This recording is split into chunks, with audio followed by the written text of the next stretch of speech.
That's not the price we agreed on. What do you think you're playing at? Dear Miss Yehoda, if you manage to return the object of your next commission intact, then I assure you your reward will be paid in full. It wasn't my fault. How was I supposed to know a bunch of monsters were gonna jump me out of nowhere and knock me into that river? Might I also ask that you don't spread so much misinformation to our clients when you're escorting them in the future? I wasn't spreading misinformation. Most of what I said was based firmly on the truth. The master bandit who has stolen from every town and village in Nodcry. That was just me trying to sound cool.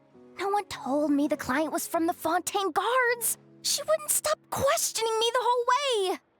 That woman takes herself too seriously. No sense of humor at all. I can't believe she asked the guild to revoke my membership. The fixer who protects all of Nasha Town.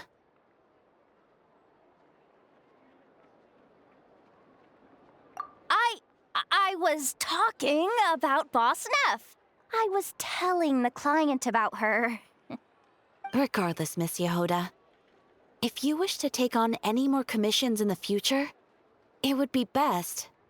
I know. Be careful what you do and say. Boss Neff's always yammering on at me.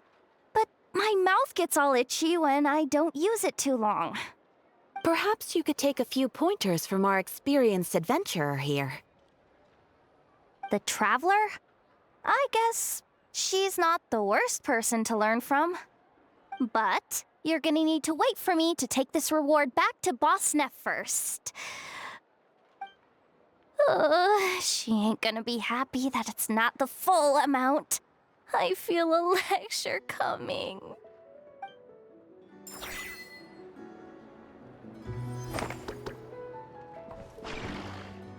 Everything here is good enough for me.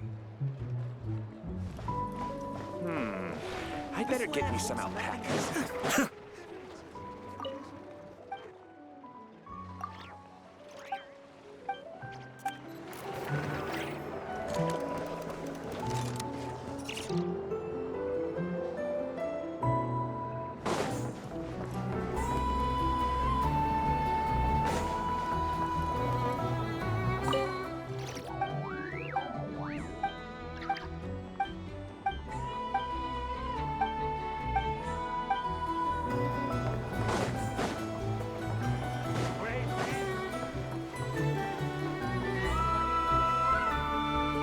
Is it just Paimon, or are there more people here now? Oh, just as well, since we're sniffing for intel and all. And maybe, just maybe, let's get some of their berries and fried meat too, huh? We still haven't had it yet. Oh, come on! Why so uptight? Excuse me, are you guests? If you wish to return to your room while the banquet is on, please use the side door. No, we're not heading back to our room. Are we not allowed in here right now? That is correct. Only those invited to the banquet may enter. Our goal is to ensure that our regulars can enjoy peace of mind and comfort, so that they can speak freely with one another. Familiar with our ways already, I see. But here in Nodcry, channels hold equal value to Mora. I am but a lowly employee, so you'll have to forgive my inability to help in this matter. It's fine. Can't be easy being you. Looks like we'll have to switch channels then. Never, right? The Curatorium does seem to already have an amazing intel network up and running. But if we ask her straight up, she'll likely squeeze us for all we're worth. Ooh, Paimon's got a plan! Lama got Never to help her prep some medicine, right? We'll be heading to Hisi Island later anyway to ask Lama to help us use the moon marrow. Couldn't we deliver the medicine while we're at it? If Never doesn't mention a payment, we can cash our services in as a favor. If she does, then we can use it to haggle. The thought of Mora made it worth the effort of thinking up. Come on, let's go!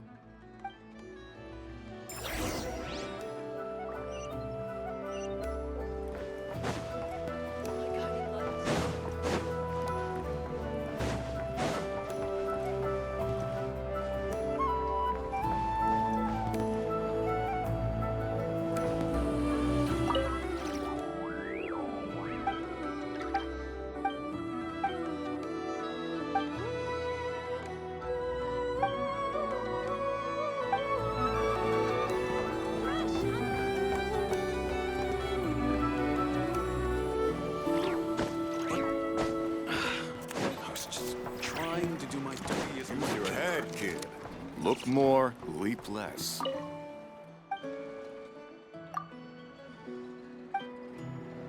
Hey there. Just let me know if you need.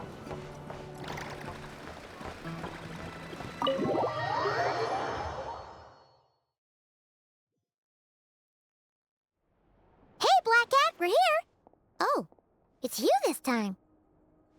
Hello, you two. What's up? Not much. Just here to say hi. Also, we'll be going to Hisi Island later, so we can deliver the medicine to Lauma for you if you need. How thoughtful of them. Bet they want something from me in return. Well, the faster the delivery, the better, naturally. And we're lacking free hands right now, so that would be a great help. Yehoda's gone to get the medicine, and she should be back any moment now. If you have nothing else to do, feel free to wait here. I'll have someone bring you some snacks. Don't mind if we do then. Thanks. Oh yes, I'm sure you've all heard about what's going on. Nasha Town's in turmoil, and right now everyone wants intel. Whether it's to strike it rich, save their lives, or escape whatever predicament they've found themselves in. Ah, so you're busy making Mora. How nice. It's not all good news, I'm afraid. We're stretched so thin that our clients have taken to competing for our services via auction. The price for taking priority slots has all but skyrocketed. In other words, we've had to suspend free intel handouts for now. She cornered us right away. Did she guess what we really wanted from the start? If there's anything that worries me right now, it's the wild hunt. It affects everything we do, yet the number of people who can ensure cargo safety in the face of such a threat is vanishingly small. That doesn't sound too hard. If you need something delivered, hit us up and consider it sent. Is that so? But... no. Forget I said anything. I mean, you're great heroes. How could I waste your precious time on trifles like these? Is there now? You should have said so sooner. Far be it for me to extort you, of all people, for intel. But seeing as you so kindly made me an offer, I suppose I'll accept. What's there left for us to say here? More like our common perspective. Most who live here only wish to defend their own interests. But we are different, are we not? We both seek to resolve the chaos that the Wild Hunt has caused. Or like make a profit off the Wild Hunt. Paimon doesn't believe a word she says. Dissatisfied, are we? The number of commissions over at the Adventurers Guild spikes during tumultuous times, too. Would you call taking those jobs for Mora a sin? Well, that's... We might squeeze some advantage out of chaos, but equally, chaos could uproot everything we've built at any time. Such is the threat of the Wild Hunt today. And what business would there be left should it end in some great slaughter, or put to flight many who call Nasha Town their home? And as I understand, the two of you are here in Nodcry to follow a trail of clues yourselves, no? Well, yeah. In that case, we should keep Nodcry the paradise people say it is. At least, until our respective goals have been accomplished. You must understand, no force exists here that would inspire unconditional unity amongst all parties. After that incident with Lauma, I'm inclined to believe you. Your selflessness is admirable, to be sure, and rare around these parts. Though it's rare for a reason, kid. Just a shame that our mysterious phantom has hidden itself well. Between that and its ability to shift shapes, it will no doubt be a most slippery customer. Really, I'd be all too glad to pass on any additional intel I gain. We make a good team, after all, don't you think? You front and center, me behind the curtain. That does make sense. Sorry, Nefer. Paimon took you for someone who only cares about profit. A well-placed only, indeed, Paimon. Nothing is wholly divorced from profit of some kind. Wait, so you were ready to work with us from the start? Why, of course. In fact, I was wondering when I might bring this up the moment you entered. But... Hey, boss, I'm back. Huh? Oh, you guys are here too? Indeed they are. In fact, they've volunteered to deliver the medicine to Lauma on our behalf. And totally free of charge. Such kind souls, aren't they? Really? Great! Oh, in that case, guess I'll be clocking out now. Got a few more places for you to visit right here, dear. Huh? Haven't I already worked a few days worth of overtime already? Well, guess the extra more is pretty nice. Well, we better get this medicine delivered pronto. Huh? Surely not. The special medication from before wasn't so. Was it? Wait, that can't be. Let me see. This isn't right! How could it be salt? It was raining back there, so... could it have happened while I was resting at the store? Sorry, boss. I'll get it back right now. Trust me, I'm super fast.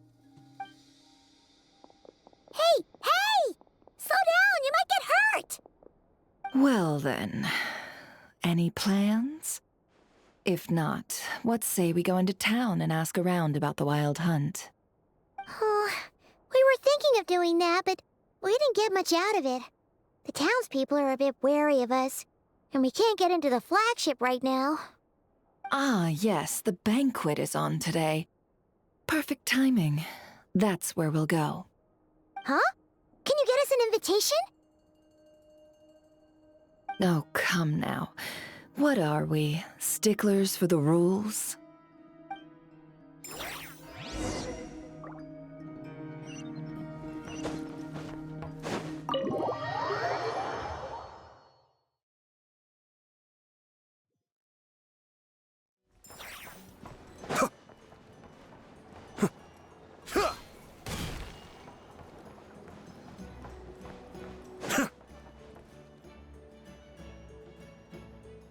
Lady Nefer, a pleasure to see you.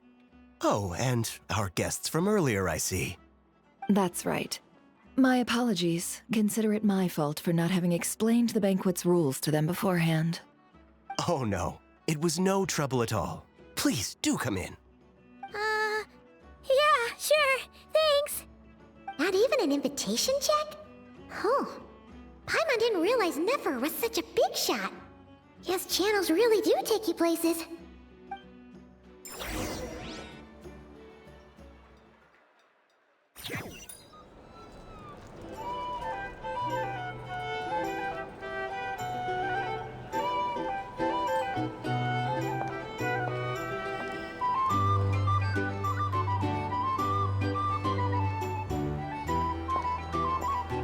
Finally!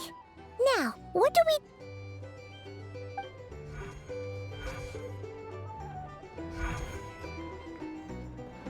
Pardon me? I'm sure we're all having a good time, but I would like you all to meet a mysterious guest I invited for just this occasion. I give you tonight's special guest, a renowned mixologist from Mondstadt. Are you serious? Nice to meet you all.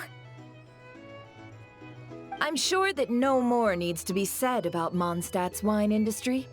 After all, we are all connoisseurs of fine drink here. The special drinks menu is being set before you as we speak. Now then, for a time, let us set aside our worries and enjoy these exotic spirits from afar. Ah, I see. A new face for the bar. And here I was thinking, that ain't a familiar face. No wonder. Well, it's a rare occasion to be sure. Want to order a glass or two? Sounds intriguing. I spoke to the owner. The bar is all yours. The recipes are available for your perusal here. Not to worry. I've taken the liberty of removing the more challenging options. How'd you set this all up so quickly? Well, as long as you know what both sides need, negotiations are essentially just a process of confirming the deal. No one would turn a beneficial offer down now, would they? The flagship already had plans to invite a professional mixologist from Mondstadt anyway. So consider this a trial run, with the list of drinks brought out in advance. Demyon will assist you.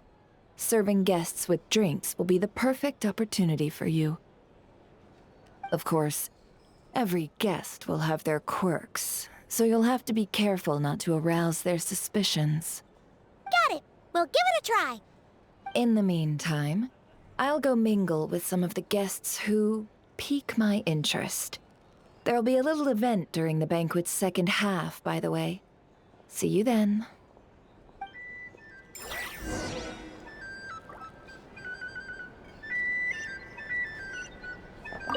Hello. How may I assist?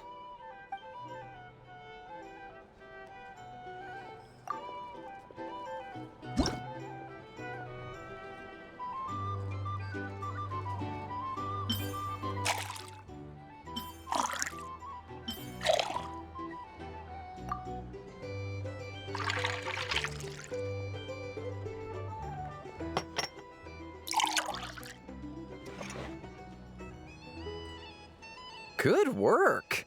Now then, get the drink to the guest. Wouldn't want to keep them waiting.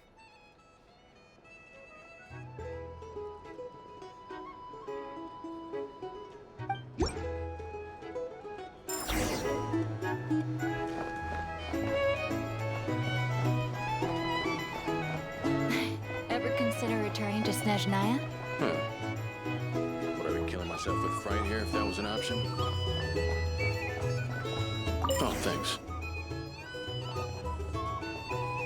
You're here to sign up with the Fatui. Make sure your paperwork is all right. Tell you what, I envy people like you. I'm like a man in a leaking boat, soon to be food for the fish. I wouldn't have come to this dump if there were any better place to be. Come now. Surely it isn't that bad. We've still got the light keepers. You trust them? I wouldn't. Wouldn't trust anyone, really. You're stuck with a wild hunt here. The Snezhnayans can't be bothered, the Lightkeepers can't spare the people, and everyone else, they're a mess. I'd sooner put an ounce of faith into that cannon. Forget it. Let's just drink. Let's see if this new mixologist is worth the billing.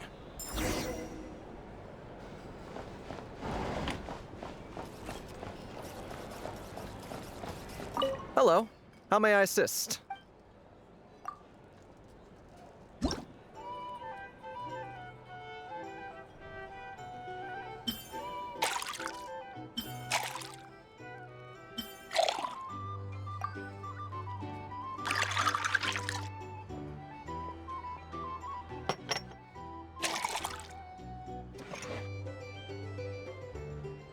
Good work.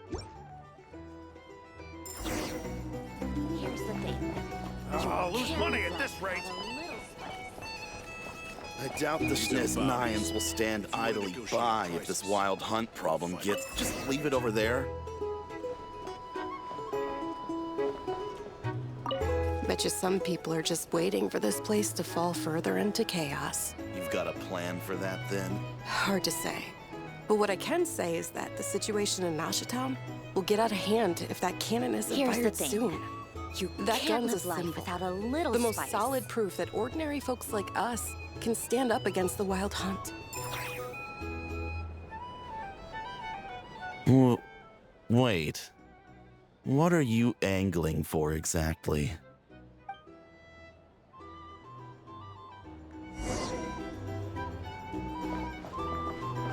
These are bounties.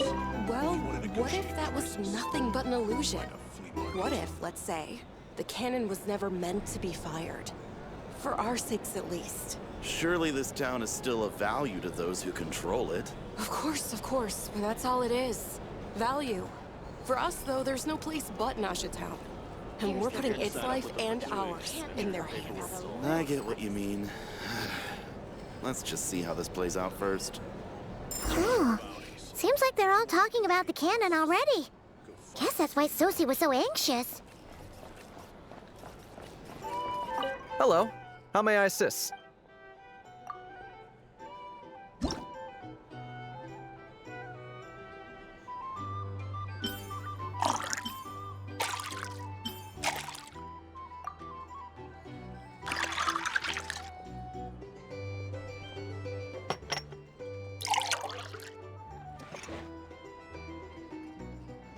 Good.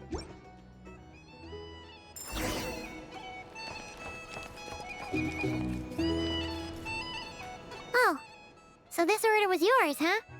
Indeed. So, any notable news?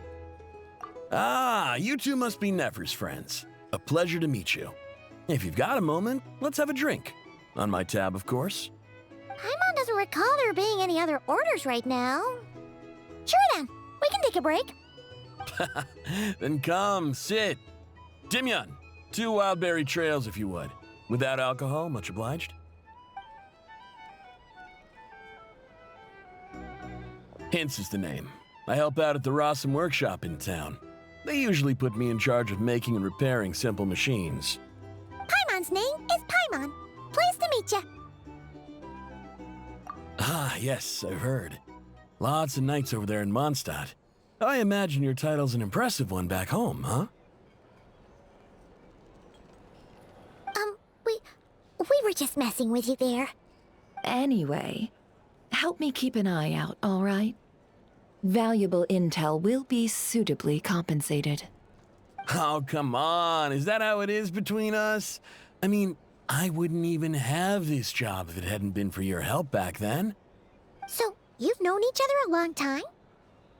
That's right. I came to Nodcry with nothing at all. Would have starved on the streets if I hadn't met Nefer. She lent me money to study a craft, and even introduced me to Aino and the Voynich Guild, which is how I slowly carved out a living for myself. That's a huge favor. Huh. So Nefer can be a nice person sometimes, huh? Well, I'd also say she needed a willing and able machinist at her disposal. Come now, Aino's talents are better spent on issues bigger than basic machine repair and component manufacture. I did think myself a dab hand at such work at first, but compared to her, I might as well be a trainee who couldn't weld a wire to save his life. Got the scoldings to show for it, too. It took me a long while, but I finally got to the point where I could make my own machines, and even maintain some of Aino's relatively complex ones, like Kuvaki detectors or mechanical arms. He's the one responsible for maintaining Yehoda's robotic arm. Oh, speaking of that, didn't Sosie have a mechanical arm too? That's right, one of Aino's masterful designs. I could never design one of those in my life, but if you gave me its blueprint, I could hammer one out. Nowadays, I've got regular customers, which makes for a decent keep. Even got a kid, if you can believe it. I wouldn't have, had you told me my future when I first arrived here. On the flip side, being a family man means I can't just flee this place whenever I feel like it, so I'm afraid I'm counting on you to help solve this wild hunt crisis. All the more reason to be proactive and do your part.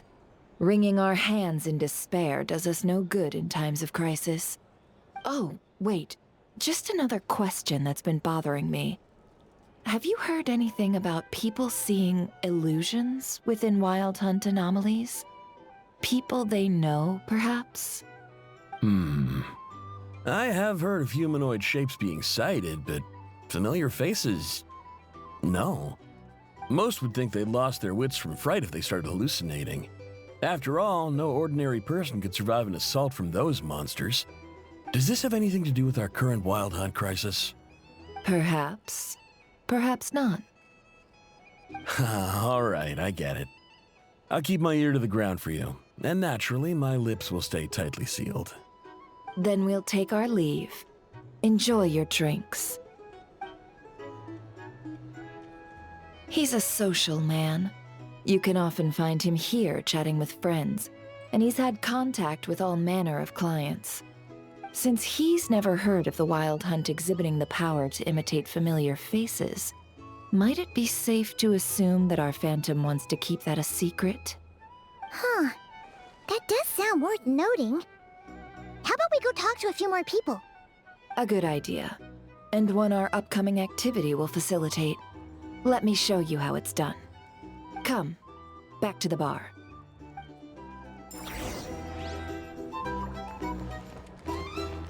Here's the thing. You can't live life without a little spice. Thank you for waiting, everyone. The roulette showdown is ready to begin. Finally! Come on, let's go try our hand.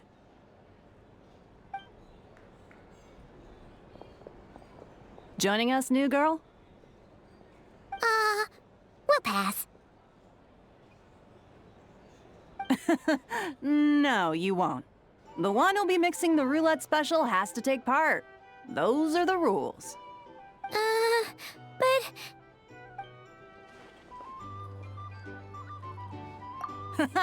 That's more like it. Since we have a new friend with us today, let me go over the rules in brief. The wheel before you is divided into an inner and outer circle. Participants must take turns to spin the pointer of the inner circle. Whatever beverage it stops at, our lucky contestant will drink.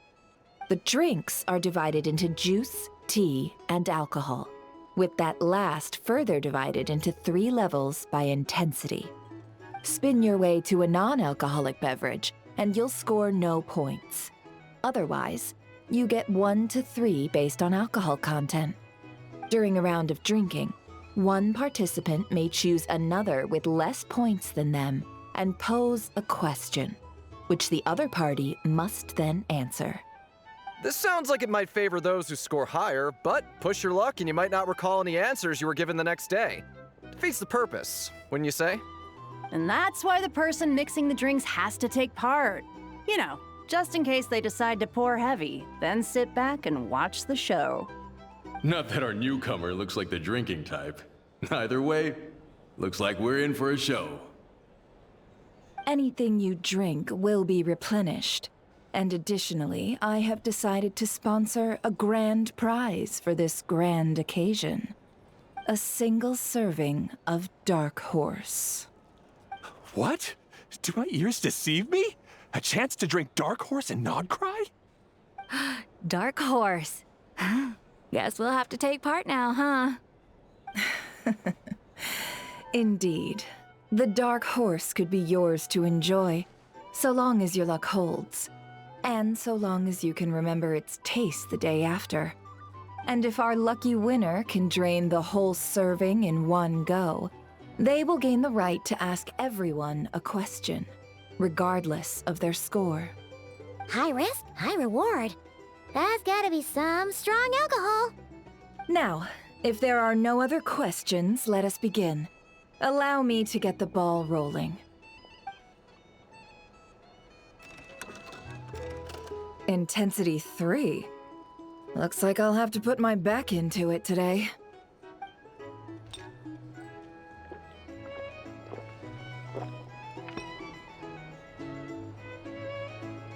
Let's go! Wow, this is kind of intense. Oh, my turn. All right, man, fess up. You've been making a killing lately. Where's it all been coming from? Hey, bro. I heard you met up with some big shot from the Voynich Guild. Mind introducing me sometime? Ugh. A normal drink, huh? Must be my lucky day. We've reached the final round of the roulette showdown. Let's see who gets the last laugh. I gotta say, you Mondstadters really know your alcohol. These recipes are super good. Teach me, would ya? I was wanting to ask about your wife. Your wife.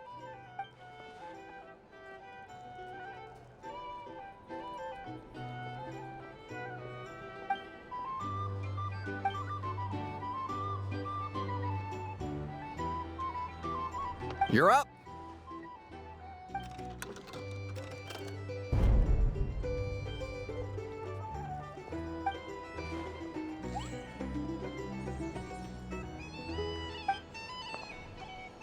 Whoa! New face here just drew the dark horse. Bottoms up! Bottoms up! Hey, will you be all right? You want to just give this one to Paimon?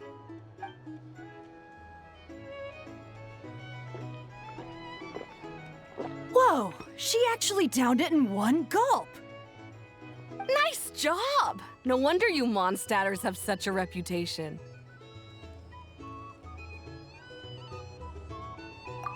Me? Well, what do you think? Monsters, of course. Absolutely. If there was something else, I didn't stop to see it. Just took off as fast as I could. Oh, and guess who showed up just as I'd gotten out of there? Those good-for-nothing Ratniki, that's who. If my luck had been just a little worse, they'd have found nothing but my corpse. Or whatever was left of it anyway. Either way, there's nothing in there you'd want to see.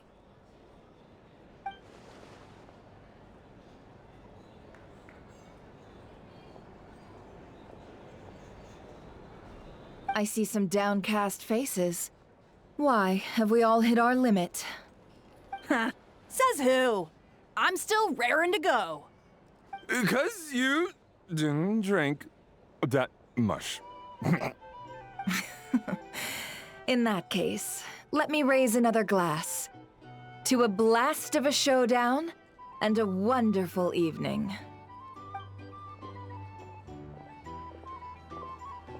Hello, ma'am. Lady Nefer has ordered a fresh round of drinks. Could you deliver it to her?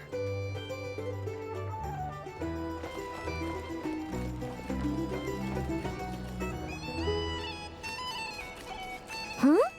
Are they playing cards? Paimon spies some elemental dice. Same as usual, then? One die, 100,000 mora. I'm not here to do business with you.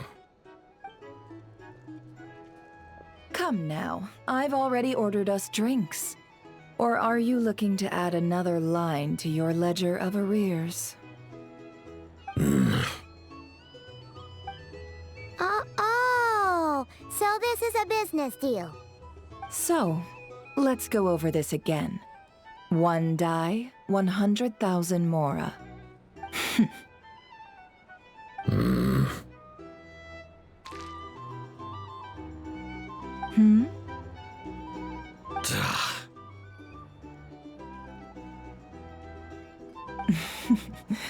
Then we have a deal. Come, you two. Take a seat as well. What are we even doing here? I can give you 3 things. The features of the Wild Hunt, the exact locations where it has appeared, and the intel we've received from the Lightkeepers. The Wild Hunt is in fact a phenomenon linked to abyssal power. Fog and monsters follow in its wake, posing a lethal danger to ordinary people. On the flip side, these monsters cannot leave the fog, so the disaster cannot spread quickly. We already know all that. Fair enough. Then I won't beat around the bush.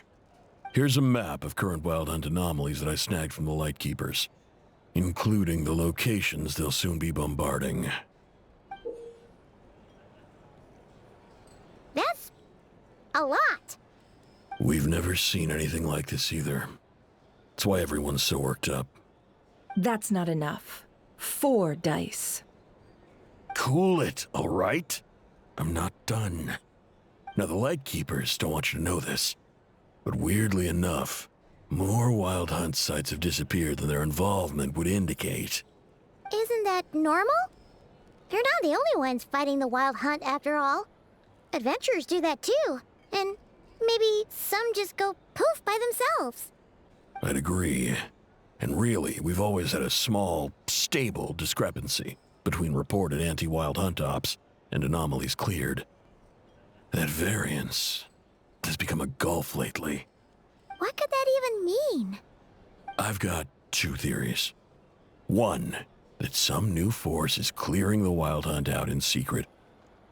Or 2, that some Ratniki are not reporting the work they do on purpose. The odds of the former happening is low. Not many organizations can even engage the wild hunt. Never mind keep those operations a secret. If you're interested, I'd recommend following the latter train of thought. Paimon doesn't really get it. What would anyone gain from doing that? Now that's what I call interesting intel. No wonder you've been doing well for yourself lately. Even if you've mostly just been reselling my intel. Please, stop. This is all I've got for you. Oh, stop that. Why, people might start thinking me a bully.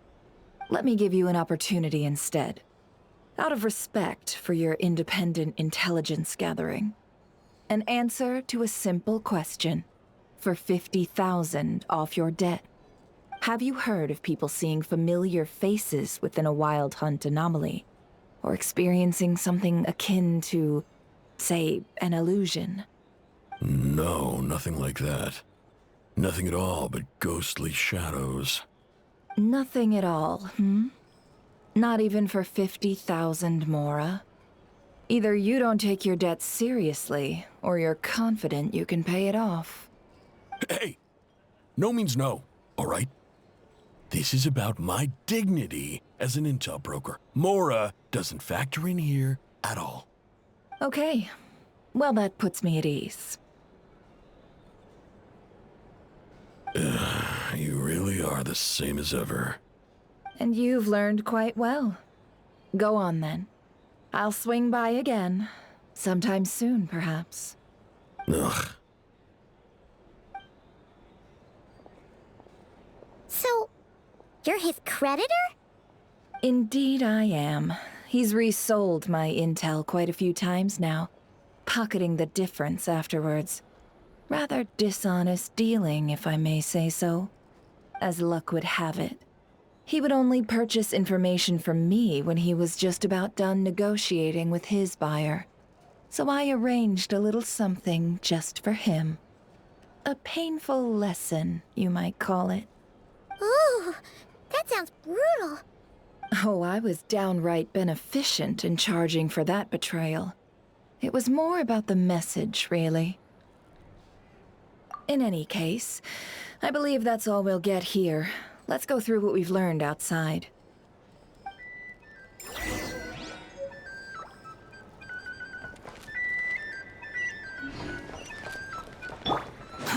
Too slow. Here's the thing.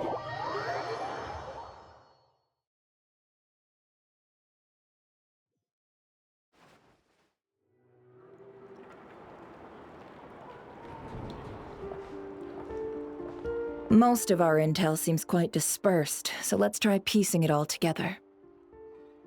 Well, first, no one else has seen that weird phantom, apart from our encounter on Star Sand Shoal. Indeed. And we have that from multiple accounts, so each statement corroborates the others. What into that could that phantom be planning? Agreed. Instances of the wild hunt afflicting Nodcry in general have increased in frequency, but the phenomenon itself hasn't changed much. What you encountered must have been something special, with our mastermind concealing themselves within, in order to target the Moon Marrow. In which case, two questions arise. Who is this mastermind, and why would they want the Moon Marrow?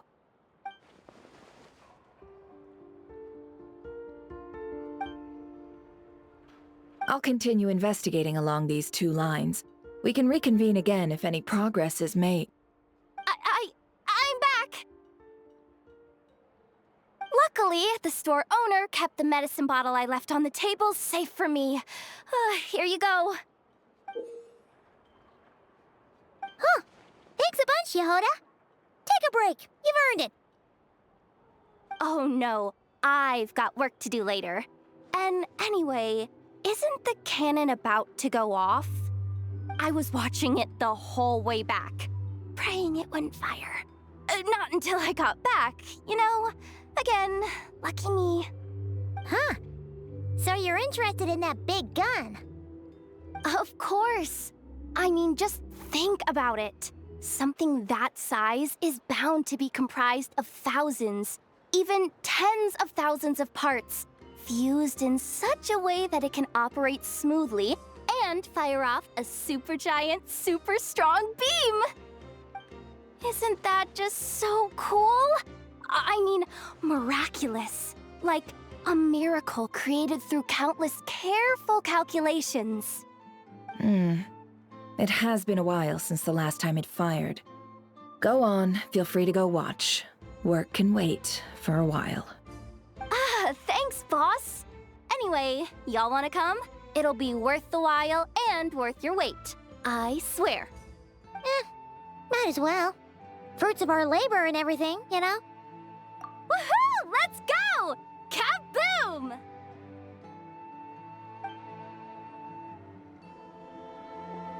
Wow! What a crowd!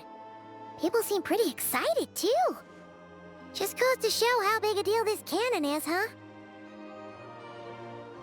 Oh, for sure. One shot, one kill, problem solved. Simple and practical. Just the way we like it. And even if that wasn't how it worked, just listen to how it roars. If that isn't power, I don't know what is. If only I had that kind of strength. Hey, don't think like that. Your skills and smarts have been a big help to us, too. Really? They think that? Oh, I'll do my best the next time we work together. For sure.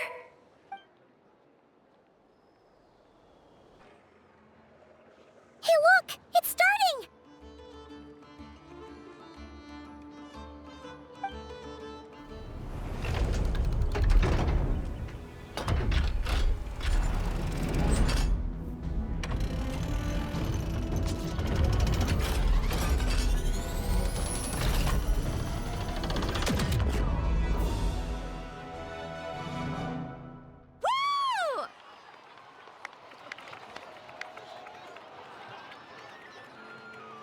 Nice one!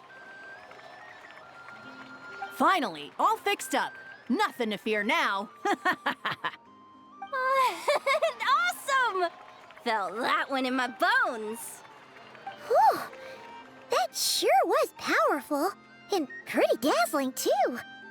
Guess that's why everyone's been counting on this thing. Surely the Wild Hunt doesn't stand a chance. I feel so alive right now! Overtime? Ha! It's gonna be a piece of cake! You know, Paimon's been wondering, if you're so interested in machines, why don't you go work for Aino? That's what we call drawing a line between your work and your hobbies. I've got some mechanical talents, sure, but this job I have now, no one can do it but me. Not even I know are her silly robots. Anyway, gotta go. See you later. Says the person who got salt and medicine mixed up. Looks like the crowd's breaking up as well. Let's head over to Hisi Island. Best not keep Llama waiting.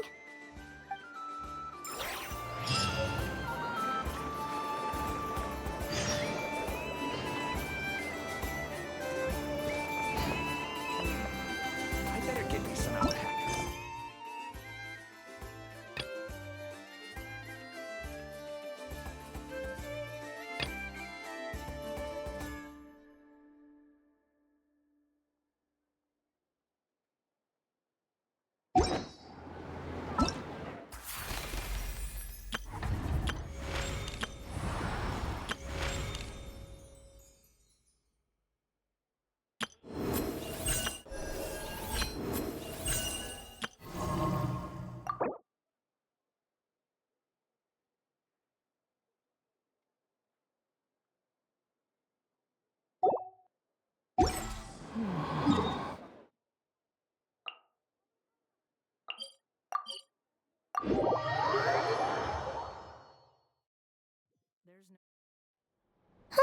Let's see now.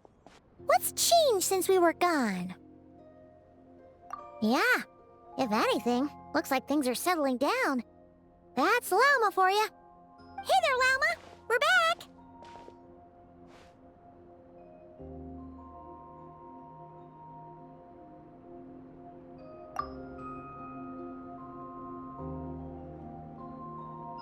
The cleanup work has been much more complicated than I expected. Solving problems that have built up over time is a tall order, to say the least. I believe it will take a few weeks more. Fortunately, those who remained appear to have shaken off the initial confusion and are becoming more proactive by the day. It's as if they've finally been forced to come face to face with what their faith actually is. And it's all thanks to you. No, I should have done this a lot sooner.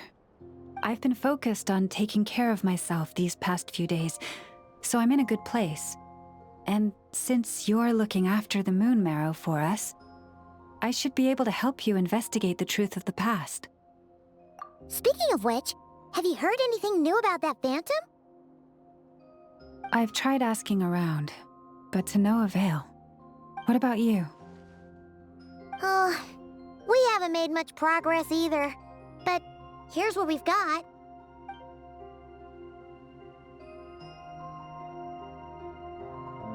I think I've got the gist of it. Sounds like you've got your work cut out for you too. Don't forget to take good care of yourselves. In any case, please, come this way.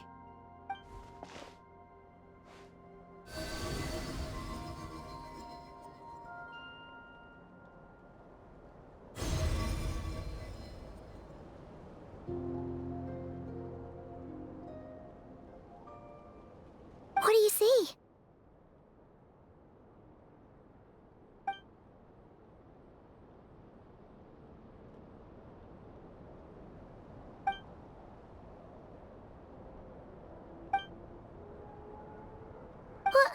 Is it over already? This appears to have occurred a long, long time ago. The memories I sensed are highly turbulent and disordered, so that is all my power allows me to discern.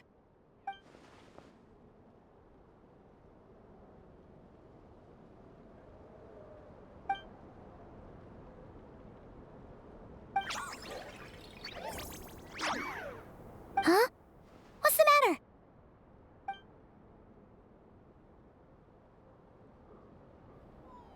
The flowers changed color.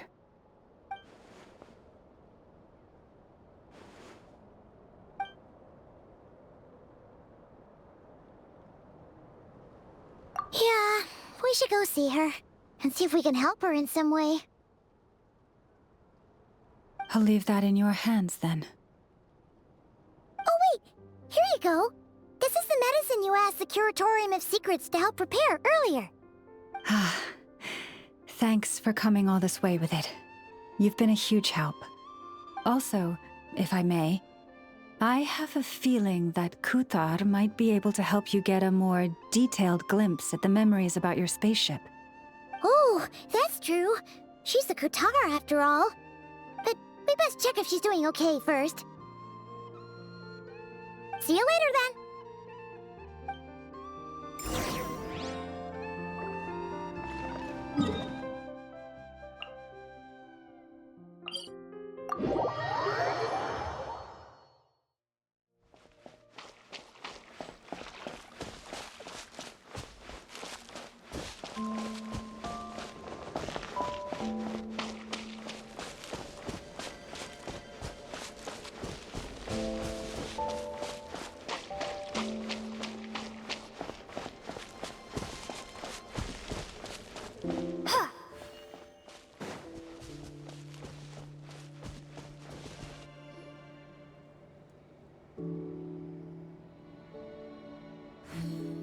Oh, she doesn't look so good.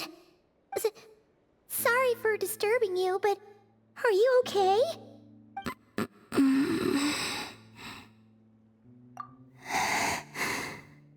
Dizzy. It's like I'm returning to the moon. Wait, it's not that bad, is it? I sense the moon's power within you. We got the moon marrow back from the Fatui. Can it help you in any way? And what do you require this time? Come on, don't even think about that. Right now, you gotta focus on getting better.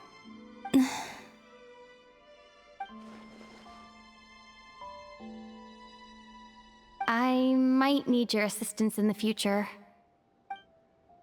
Oh. Very well. Give me your hand.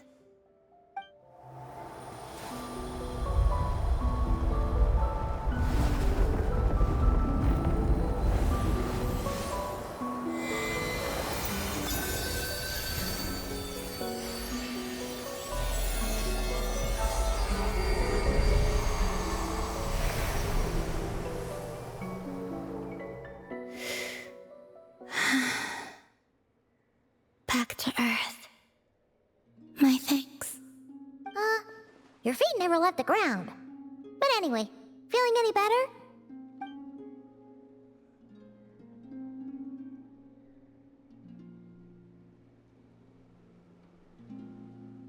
Significantly.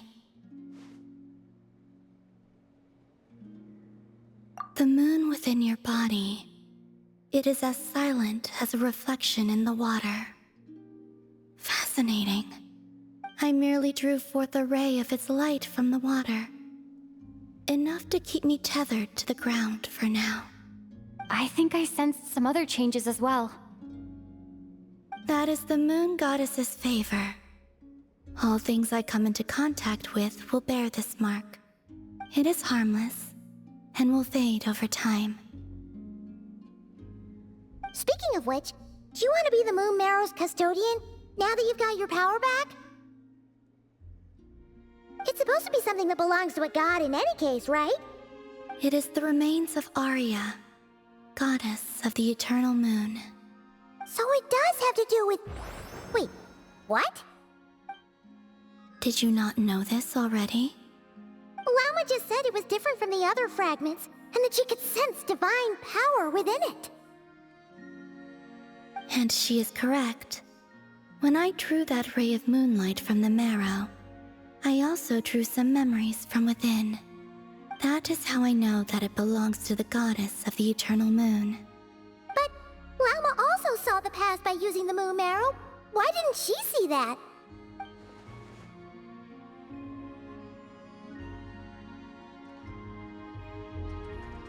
There were once 3 moons in the sky, each belonging to a goddess who ruled over it. But after the War of Funerary Flame, all 3 lay slain, and 2 of the 3 moons were shattered during the conflict.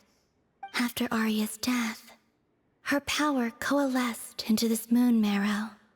The iridescent moon's remains have never been found. And while the Frost Moon's goddess died herself, her moon was never broken. As the prophecy stated, this moon would birth a new deity sooner or later. The entity the Frost Moon Scions call the Kutar. I can sense that my power belongs to the Frost Moon, but it lies beyond the false sky, too distant from me. Forget controlling it. Sensing it alone requires immense effort. Oh, wait, let Paimon count this up. We have the Eternal Moon's Marrow with us. No one can find the iridescent moons. Does that mean you have the Frost Moon's Marrow inside you then? No. It can only form after the moon goddess is dead.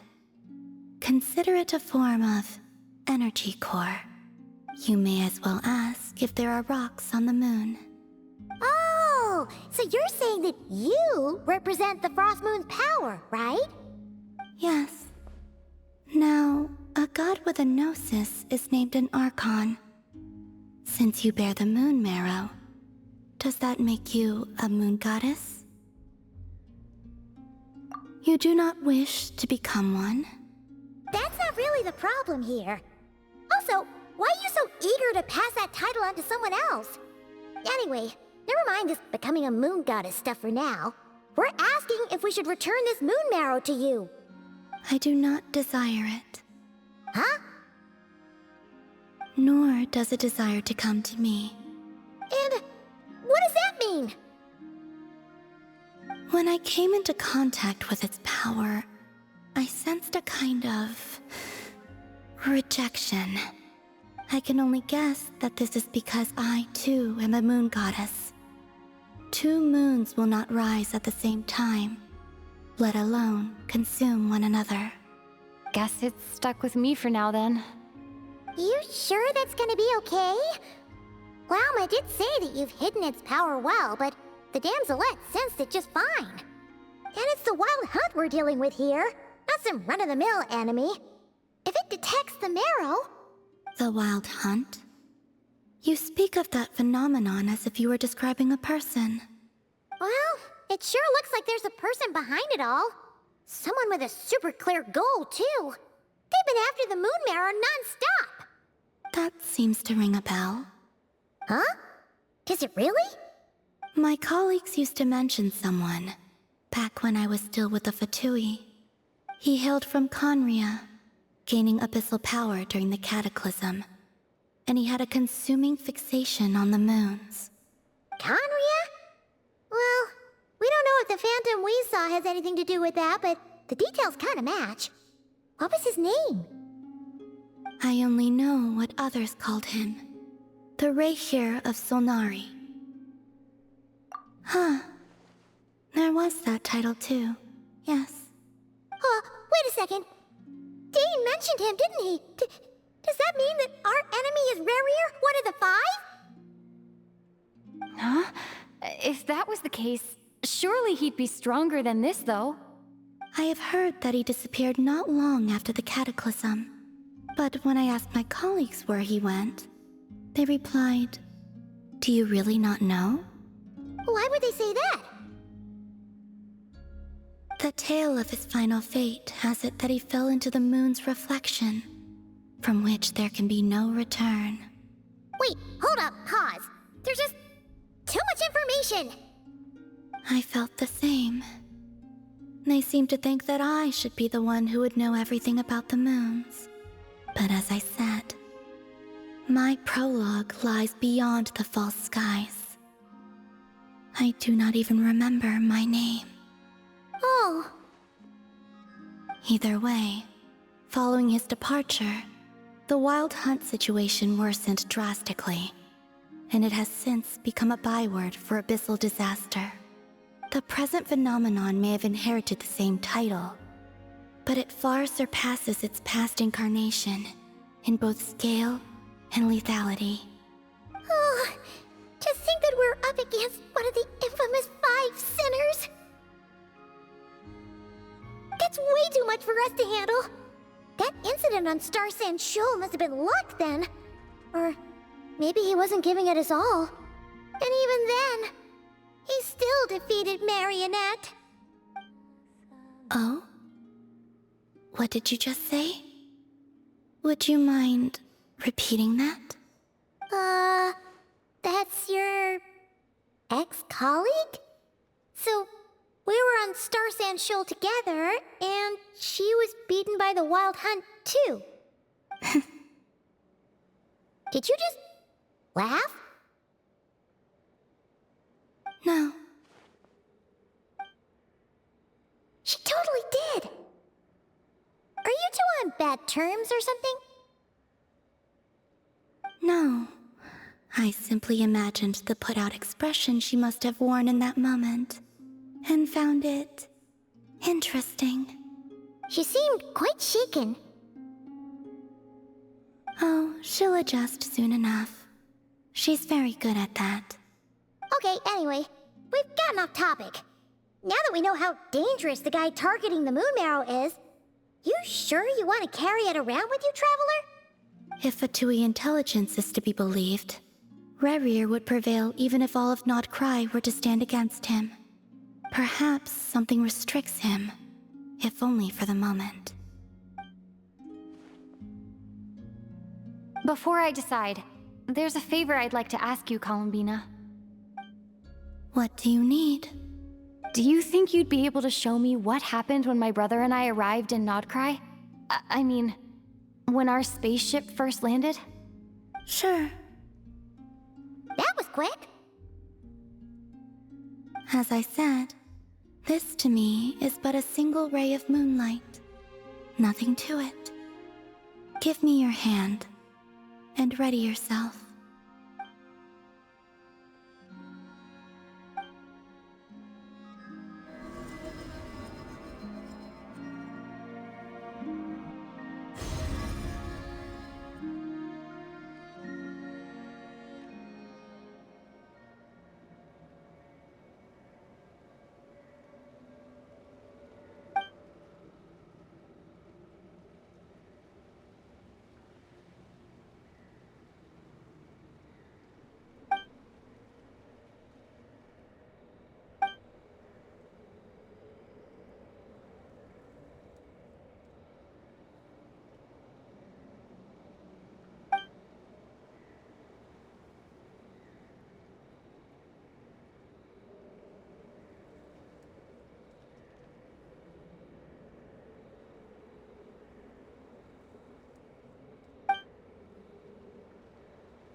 Where is this? Lumine, come on, we have to leave this place! What? Hey, are you okay? Our spaceship. A long, long time passed after we landed. No one left the ship during that time. But Ether found me from outside of it somehow. Huh? How would that even be possible? I don't know. The secrets within memories are like cookie crumbs. Take a bite, and they go everywhere.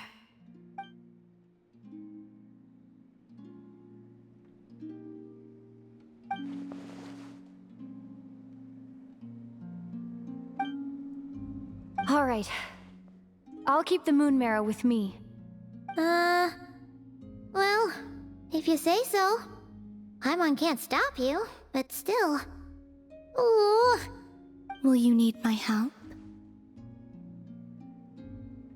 I could help you conceal the marrow. You could? Oh, that'd be great.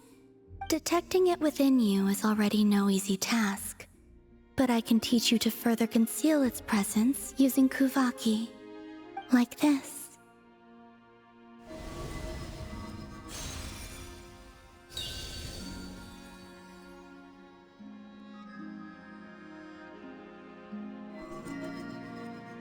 Ooh, looks like a shield.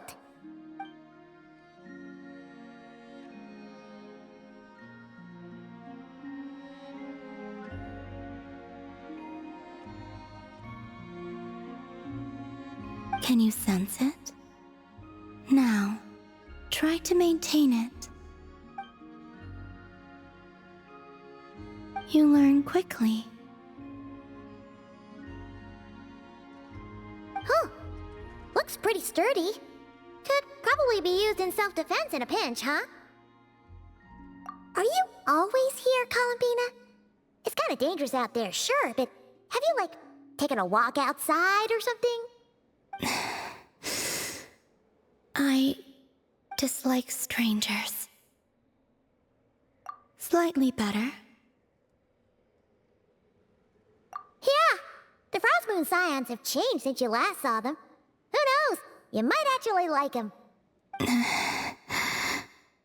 I will consider it. She seems kind of tired. Either way, thanks for agreeing to help us. It wasn't much. The flowers here. They like guests like you.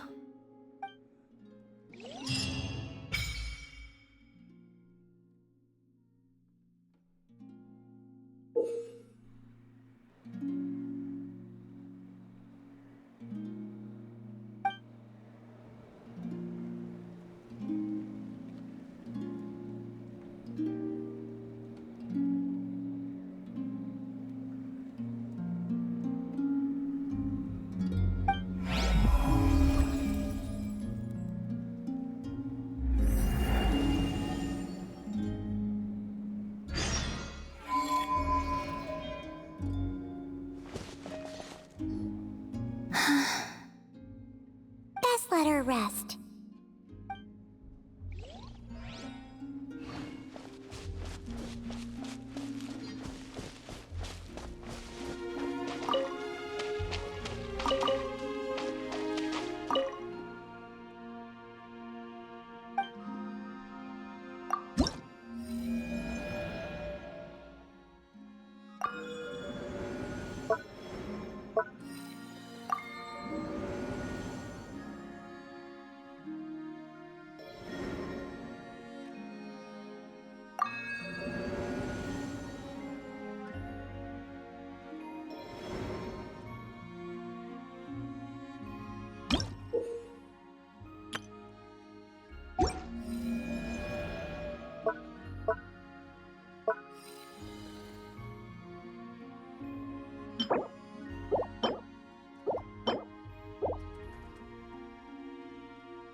The Raker of Solnari. I've never heard that name before. Let's keep this news confidential for the time being. It would only cause even more panic amongst the people of Nodcry. But if this Rarier is as you describe, he will be a truly formidable opponent if we try to take him on by our strength alone. Yeah, things might be okay if everyone was willing to work together, but right now... Exactly!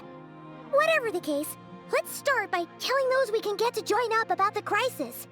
As it happens, we have our own reasons to protect Nodcry, but even if we didn't, we'd never leave people in the lurch. That ain't our style. Thank you. The Frostmoon Scions will stand with you to prevent this crisis as best we can. In addition, I believe that the relationships between the various factions in this land are not cast in stone. The winds of change are blowing, and we Scions have nowhere to run. Our faith, our sect, all of it is here. Whether our foe is the Fatui or this Raker, we must stand our ground and remain true to ourselves, even to the last. Let's see. Speaking of allies, the Krumkake craft shop is the closest by, right? Enough is sure to help us.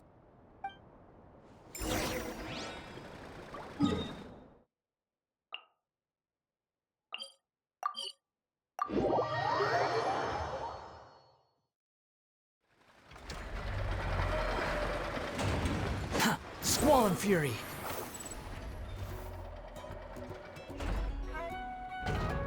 Friendly approach detected. We meet again. Listen! We've got updates on the Wild Hunt situation.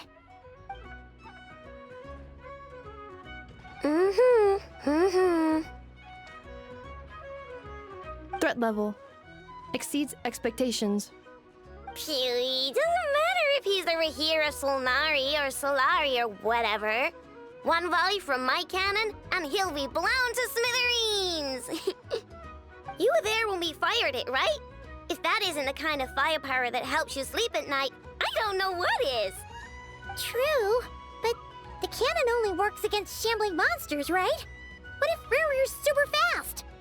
Well, we'll just get enough to go grab him and tie him down.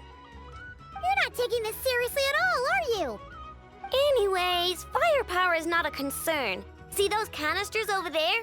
That's all concentrated Kuvaki, which we'll be shipping to Nashi Town. More than enough ammo in there to blast that Fatui research facility to bits in a single shot. You sure have been looking forward to this battle, huh? Of course! This is gonna be the shot that shocks the world.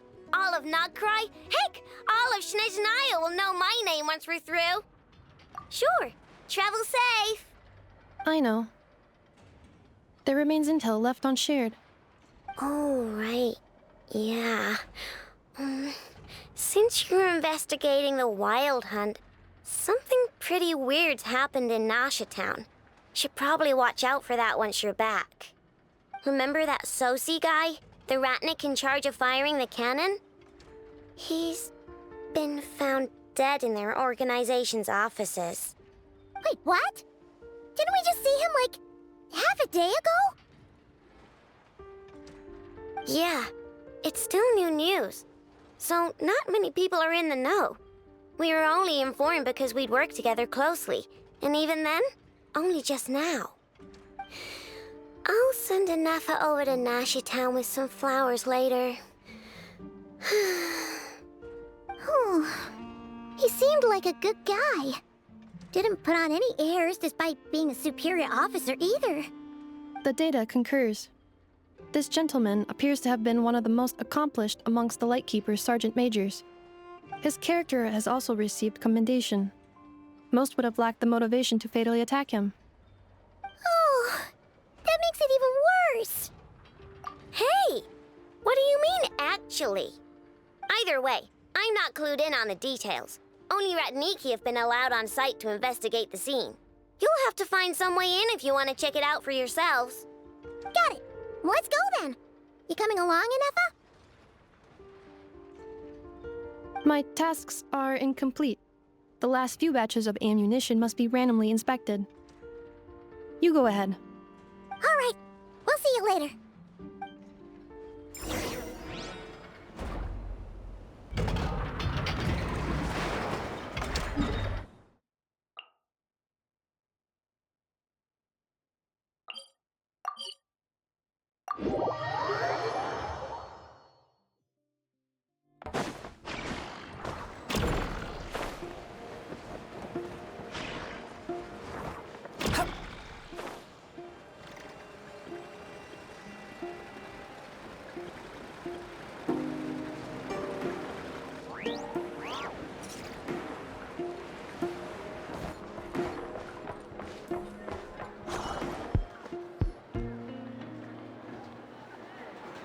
This must be it. Oh, doesn't look like there's any chance of us getting in with that Ratnik guarding the door, though. Should we go speak to the guard first? Might as well try squeezing blood from a stone. Ah! Never! When did you...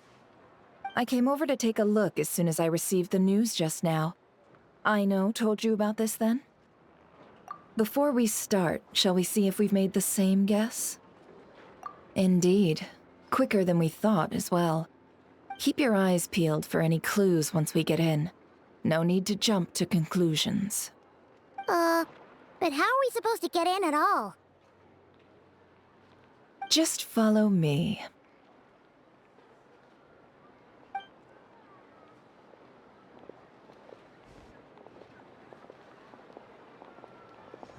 I'm sorry, but we're not open to guests right now.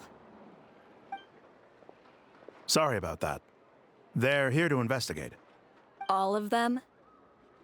The paperwork checks out. All right then. Enter.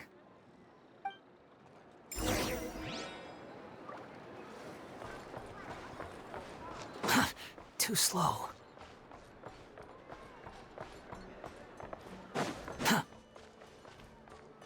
Quit following me.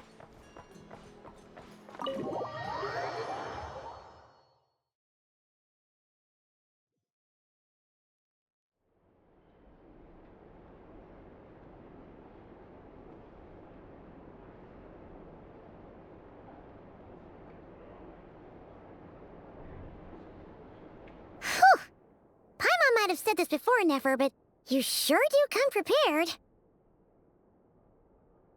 Shishich, my old friend. Fill us in, if you would. Greetings. If you would allow me. The murder happened not long ago. The Sergeant Major was killed by a single piercing strike from a polearm. We have performed a preliminary sweep of the crime scene to facilitate investigation. No obvious signs of a violent struggle. No damaged doors or windows. The culprit must have used some other means to enter the room unopposed before performing the deed. Entering unopposed? So, do you think there's a chance that the culprit would usually have right of entry? At the moment, the most valuable lead we have is based on an eyewitness report from a nearby resident. Specifically, that Flint's was seen entering and leaving this place in the time period when the crime most likely occurred. Flint's? We have tried to contact him, but he has not replied. Very odd indeed. So, he's the prime suspect right now, right? To be honest, I'm not particularly inclined to believe that this was an inside job. Flint's can come across a bit eccentric, but he does well in missions on the whole. He also had no disagreements with the Sergeant Major that we know of. So he lacks the motive to commit such a terrible crime. But neither the eyewitness report nor the nature of the fatal wound itself are in his favor. So we are looking for him at present. Looks like there's not much else to dig up here. Let's go outside and discuss what we've seen.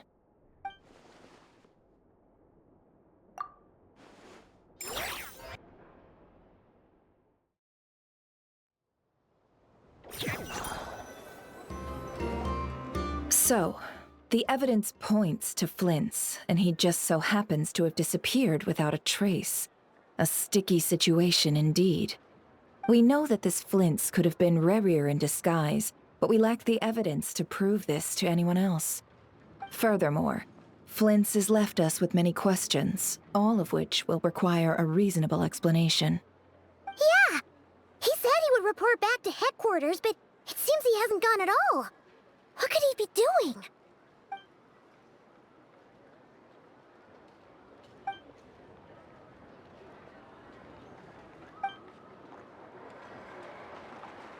Let's approach the issue this way. First, we must determine our culprit. Was it Flint's or Rerir in disguise? Yeah! What reason would Flint's have to murder Sosie anyway? None, as far as I know. And even if he had a motive, it would have been easier to do so out in the wild, rather than in Nasha Town. Yeah! They would have often gone out on missions together. Plenty of chances there. Yes, but there's one thing worth noting here. Remember the intel we got back at the tavern? No one has ever seen a phantom that can take the form of other humans within the Wild Hunt. This means that he has been hesitant to abuse this ability, or allow it to become common knowledge, likely so that he could act in secret under other guises. But no matter what, borrowing identities comes with risks, right? What if you bump into the person you're imitating along the way? Precisely.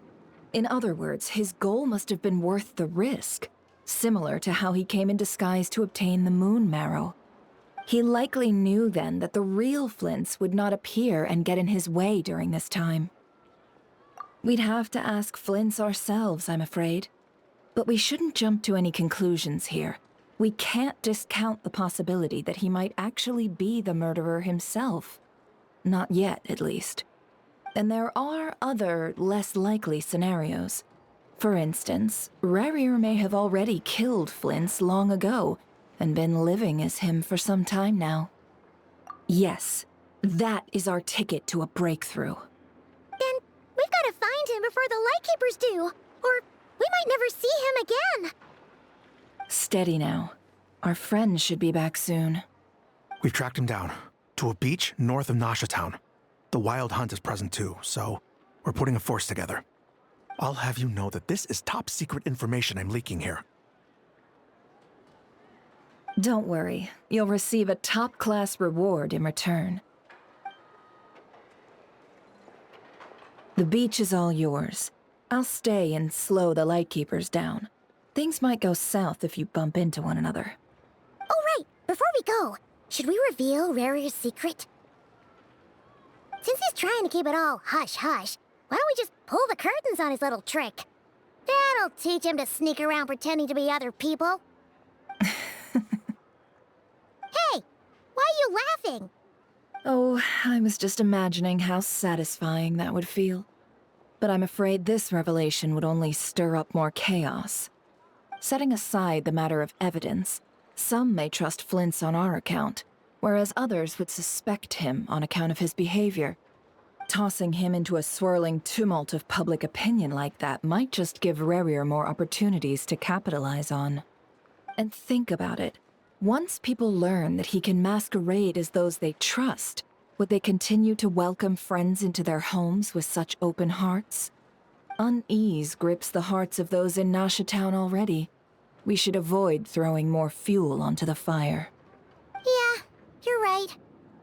You've really thought of everything, huh? Nothing for it, then. We've just gotta find Flint's. Indeed. But just in case, let me stress once more. We should neither be excessively afraid of Rarier, nor trust in Flint's too lightly. This light source is of special Lightkeeper design. It provides illumination within Wild Hunt anomalies, and can briefly dispel the abyssal fog within. All right. We'll have to deal with that mess, too. Yeah, this'll be important. Thanks a bunch, Nefer. You're welcome. I've charged it to your account, by the way. Hey, you!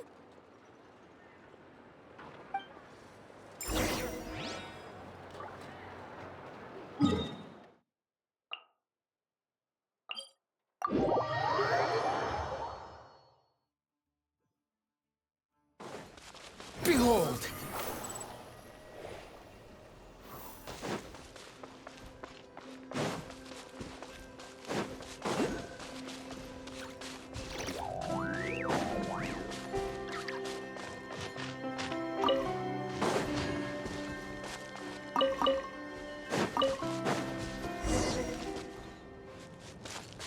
Whoa! The fog's really rolling in. Is that a Lightkeeper's lantern? Is there someone up ahead? Come on, let's go see! Will at last part ways.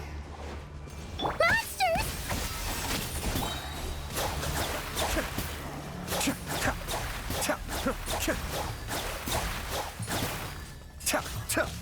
Squall Fury! Know your place!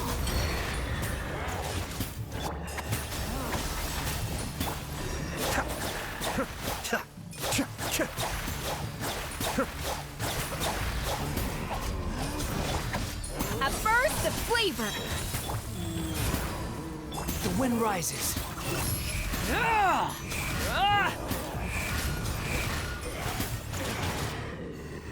Be still.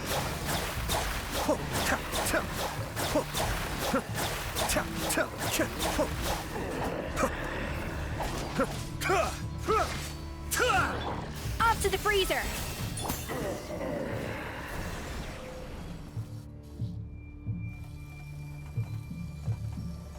This monster was lurking near the lamp. That must have been a planned ambush. We're not falling for that again. There's something inside it. Some small device. Huh? Why isn't it giving off light anymore? Is it broken? Oh, we better take it with us.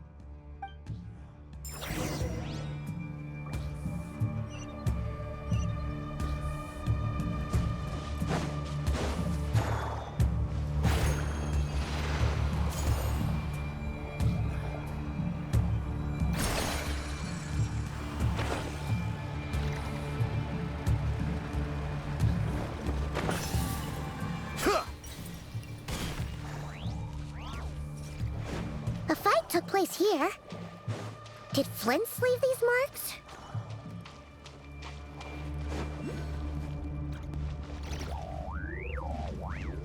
There's someone there! Please, help me! Isn't that Flint's voice? Did you hear that? But is that really him? How shall the Savior save themselves? Ah! More baddies!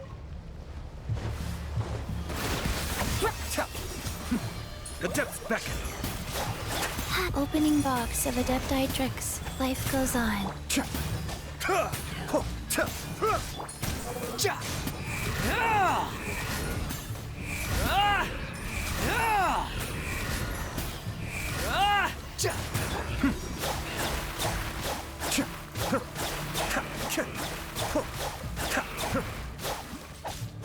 A dash of frost! Cry louder! Behold!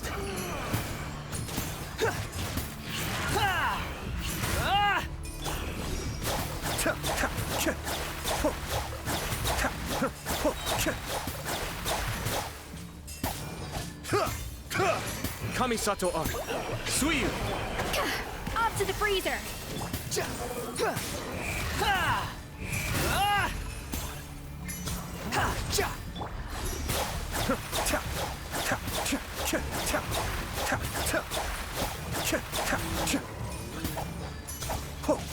Go. A dash of frosting! Cascade.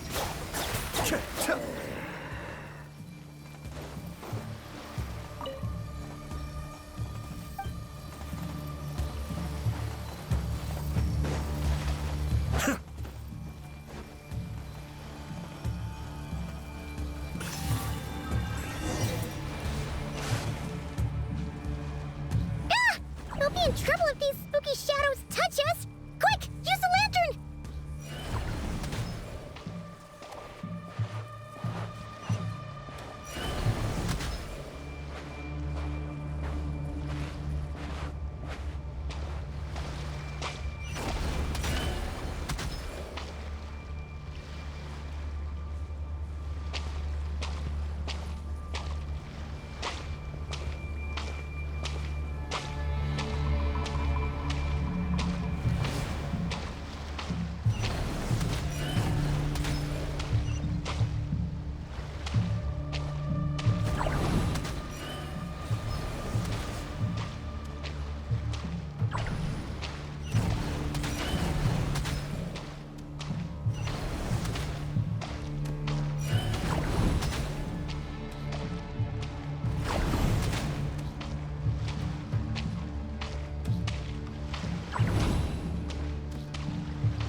fury.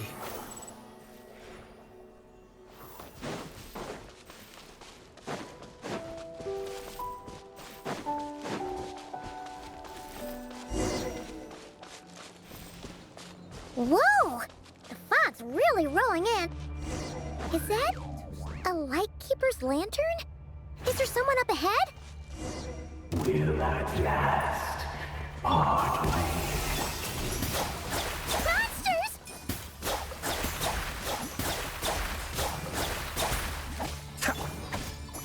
Rise.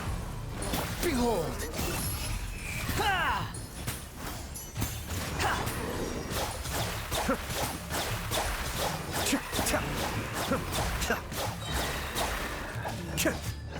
Off to the freezer!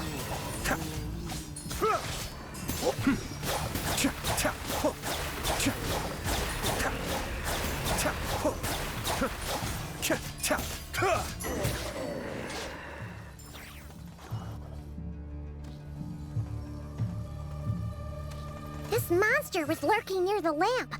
That must have been a... There's... Huh?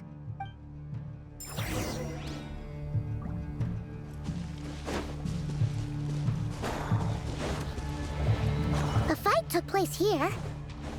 Did Flint's leave these marks? Is someone there? Please, help me! Isn't that Flint's voice? Did you hear that? But... is that really him?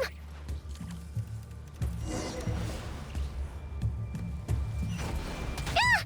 We'll be in trouble if these spooky shadows touch us! Quick, use the lantern!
Perissos.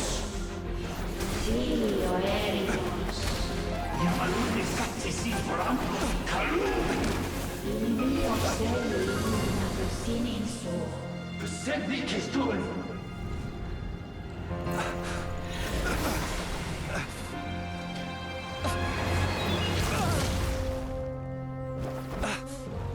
Hand it over. That was mine from the first. Tutoni nektorai desnevite. You're a fool. You again.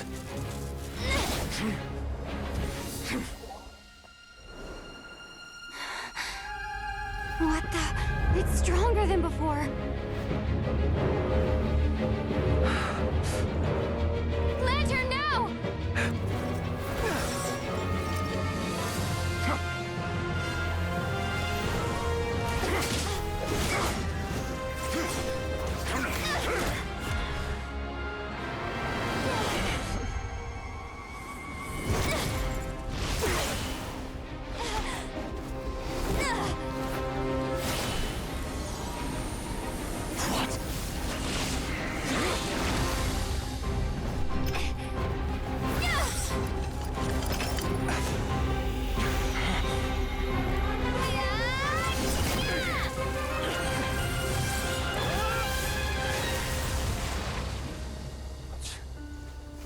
It escaped again. This situation speaks for itself, I presume. So, you were tangling with Rarer out here all by yourself. So, that vile phantom hiding inside the Wild Hunt has a name of his own. Yeah, you don't look so good.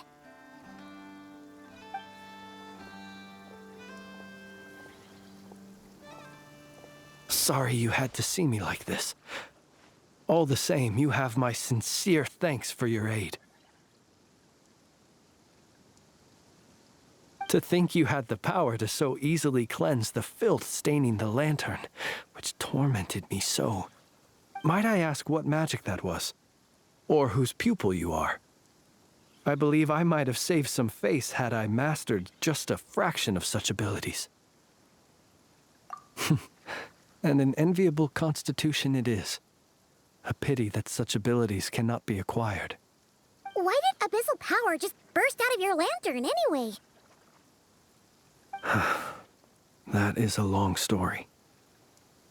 Many moons ago, when on Wild Hunt clearance duty, I shattered one of its cores only for a special crystalline object to fall out. I sensed a power surging within it that was at once familiar yet strangely illusory. I freely confess to being an avid collector of ancient gems, coins, and other curios. And curiosity it was that had me store this crystal inside my lantern. Afterwards, I wound up collecting a few more such crystals quite by accident, and discovered that they could merge into a single piece without my prompting. Though my understanding ends there. It was only recently that they began slowly emitting abyssal energy, which could neither be dispelled nor weakened. Is that what Rarer claimed belonged to him? That must be what he's after then! I concur. And here's the kicker. Before he was exceedingly weak. In fact, I've already beaten him several times, though I could not destroy him completely. But I noticed while engaging him that the crystal fragment would restrict my powers. As such, it occurred to me that I should hide it rather than tangle with him any longer. Alas, he has proved most fixated upon this fragment.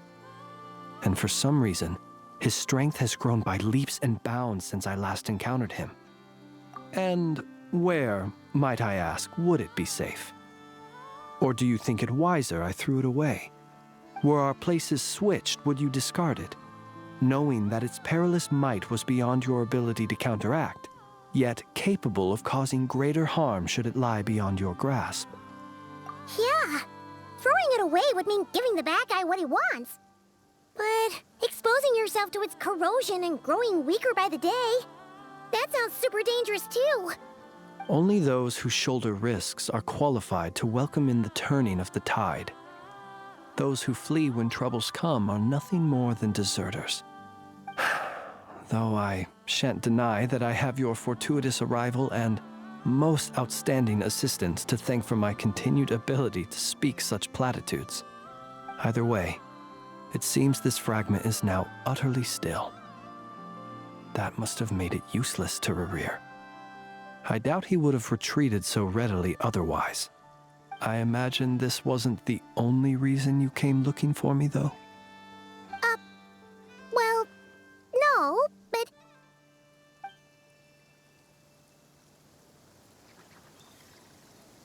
Ah. I see. To use the Lightkeepers to find me, I suspect. I did not inform anyone of my true whereabouts, so he should have had more difficulty tracking me down. They alone have the ability to quickly pinpoint my position. Our Sergeant Major has a Kuvaki-powered device that can be used to detect others who bear a lantern. They usually don't pay my whereabouts much mind unless they absolutely must find me. You mean this thing? Yes. Where did you pick this up? We found it inside a lantern when we first charged into the Wild Hunt anomaly. It must belong to a Ratnik dispatched to investigate the area, who, it seems, dropped everything and fled the moment they saw the Wild Hunt massing to strike. Well, at least they're not dead. Guess it's not surprising how they found you so fast, then. But if Rareware could have shapeshifted into Sosi, why didn't he just use that Kavaki device to find you himself? Were he to use it, that device would likely fail to act as it should, owing to abyssal interference. Ah, guess that explains it. So not only is this Rarir ruthless, but a purveyor of dirty tricks, too. You might not be familiar with Sergeant Major Sosi, but he put his heart and soul into every mission.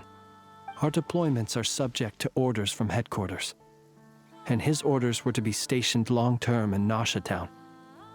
As such, he was very seldom able to go back and visit his family.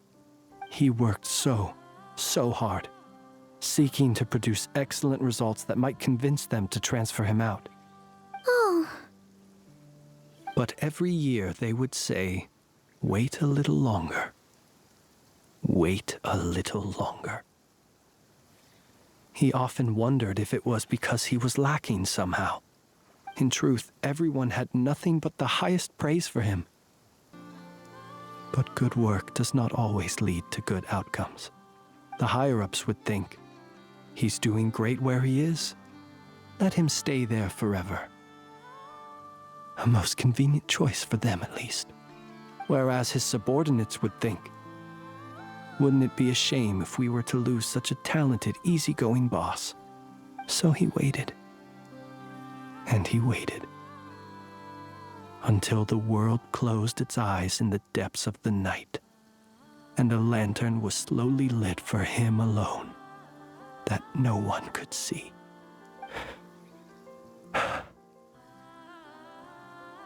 One that has played out many times throughout history. Another reason to take this Rarir's head. Oh. At least we now know that he's looking for these fragments inside Wild Hunt anomalies. And yet, what did the Sergeant Major have to do with any of this? Why did he have to die? Could Rarer be angry that the cannon Sosi set up to fire destroyed the fragments he wanted to collect? Could you take me to the scene of the crime? We shall just have to exercise some discretion then. Come on.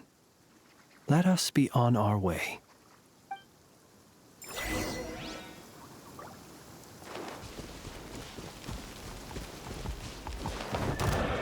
Wheel of Life. A dash of frosting! The pinnacle of excellence! Be still.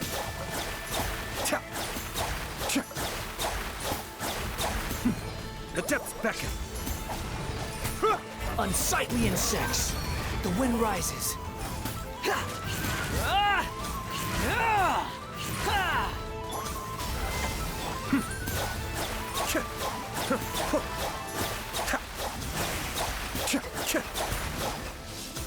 Sacred name, Fortune Preserver. Cascade.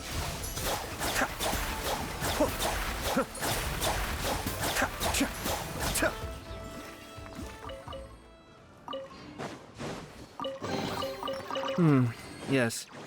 Very nice.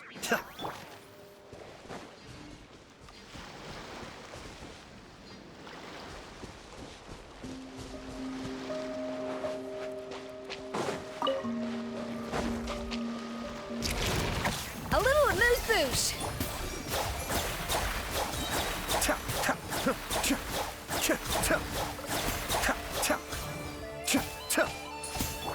Life goes on. Cha! Cha! A dash of frosting! Be still.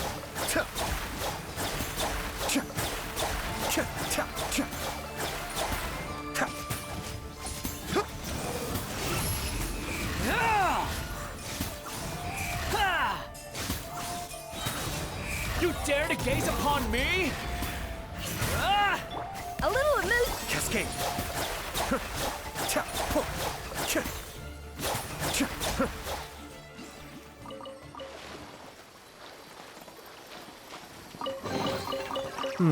Yes. Very nice.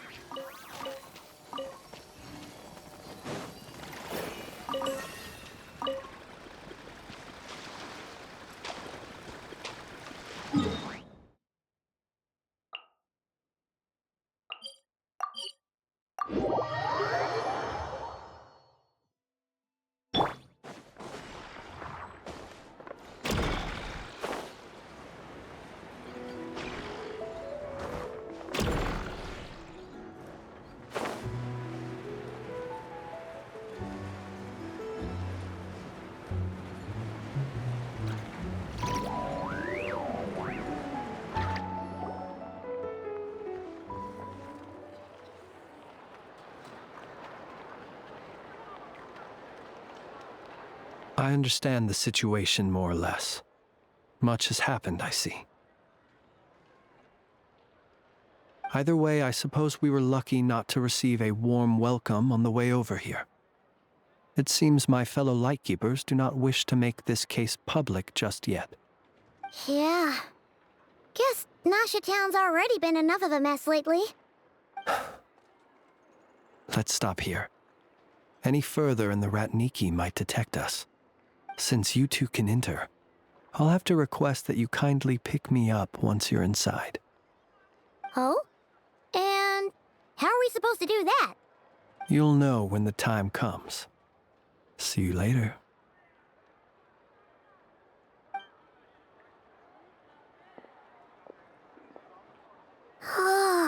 Still acting all mysterious.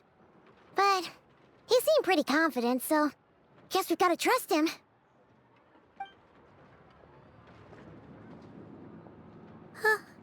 Hello? Ah, you're the special assistants for this investigation, right? Yep, that's us. Well, you're just in time. We're basically done investigating the crime scene. All that's left is to finish writing up some records. Then properly dispose of Sergeant Major Sosie's remains. If there's anything else you'd like to look into, this is your last chance to do so. Sadly, no. The motive behind the killing remains a mystery. And while we somehow managed to get news of Flint's, an unexpected accident caused us to miss him. But considering that Nefer from the Curatorium of Secrets came forward to help investigate, I have no doubt that a breakthrough's not far off. We'll do our part too. All right, we're going in. See you later.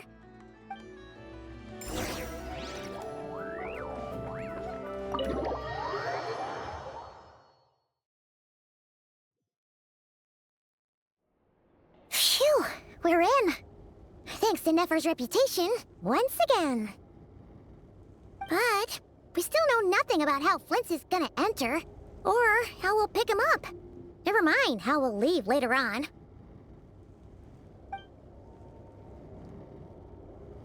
Something the matter? Huh. That looks like Flint's lantern. But where is he exactly?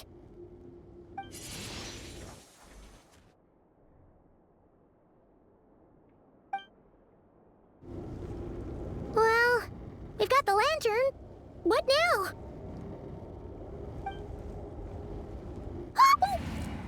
Oh, Paimon almost screamed out loud. You never said you could do magic like that. This lantern may have a rather peculiar shape, but so long as it doesn't glow, it won't stand out in the dark. I calculated that you would have already entered, so I chose a spot visible from the window before using light to send you a signal. As I thought, you're both sharp-eyed and on the ball. The perks of being veteran adventurers, huh? Your composure is more impressive still. You're right. That required a little trick of my own. But let us leave such trivial topics for a more relaxed moment. Our time is limited after all.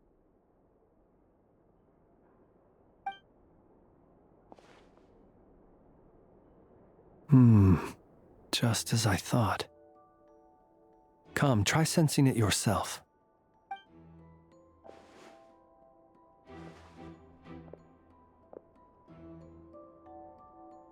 Identical powers must flow from the same source. It was the Wild Hunt, then, that took my form and killed the Sergeant Major. But why do this?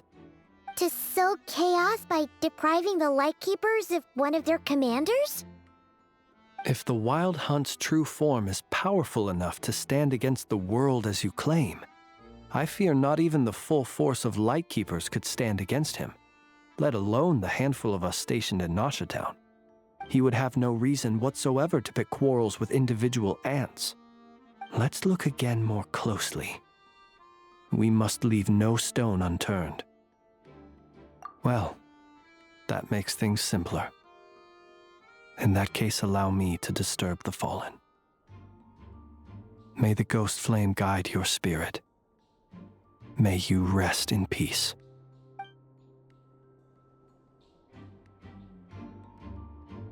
When we fought, he seemed like quite a reckless foe. Certainly not the meticulous mastermind type. Yet here we are, grappling with this enigma he has left us. Oh, if we can't get any leads, we might have to go back and find Nefer.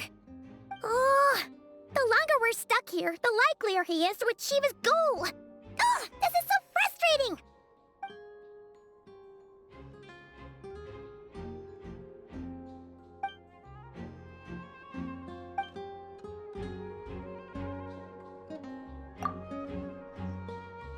You mean this?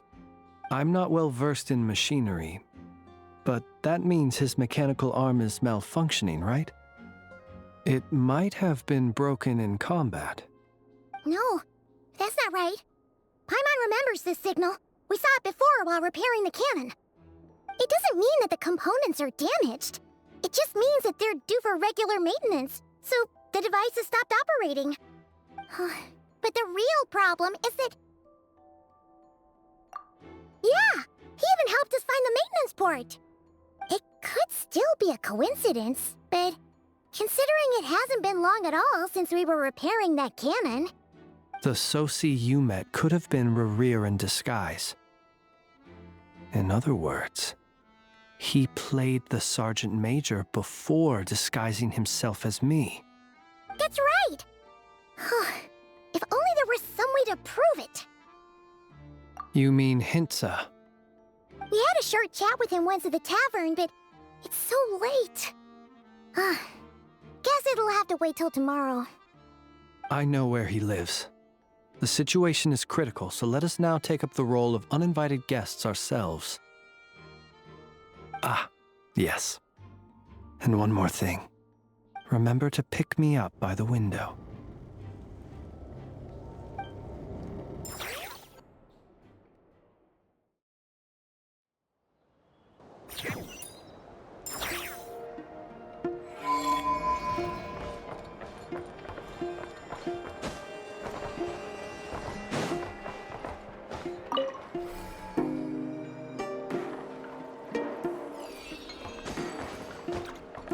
Squall Fury!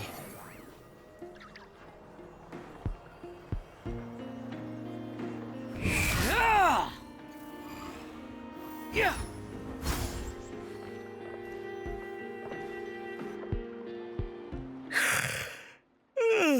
Oh, it's you two.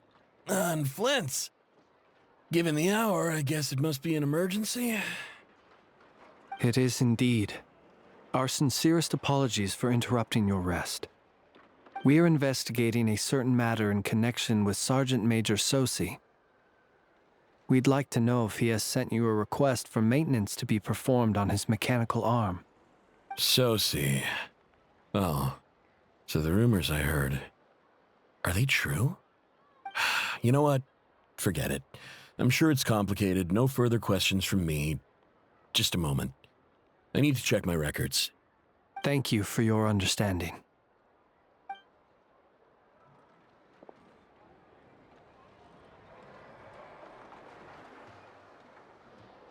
Got it. 8 days ago, he came to request a round of regular maintenance. But as it happened, I had run out of the required components. His mechanical arm is especially sophisticated, having been designed by Aino personally. The parts, too, could only be made by her. As such, they usually take several days to arrive. In fact, this time, he even asked me if we could push his request forward. And I understood, completely. Not being able to use your hand, that's rough for anyone. But even more so if your job involves fighting out in the wild. So I did my best to convince Aino to rush the job. And eventually, the parts arrived. 3 days ago, if I remember correctly. I sent word to the Lightkeepers immediately, but he never showed up. I assumed he was just out on some mission or other. What's with those faces? Everything all right? You've provided us with some very crucial information, Hintsa. You have our thanks. We can't make everything public yet, But once our investigation is complete, I will return to thank you and provide an explanation on behalf of all the Lightkeepers. No worries. Just glad I could help. Thanks. Good night. Good night. Hope the investigation goes well.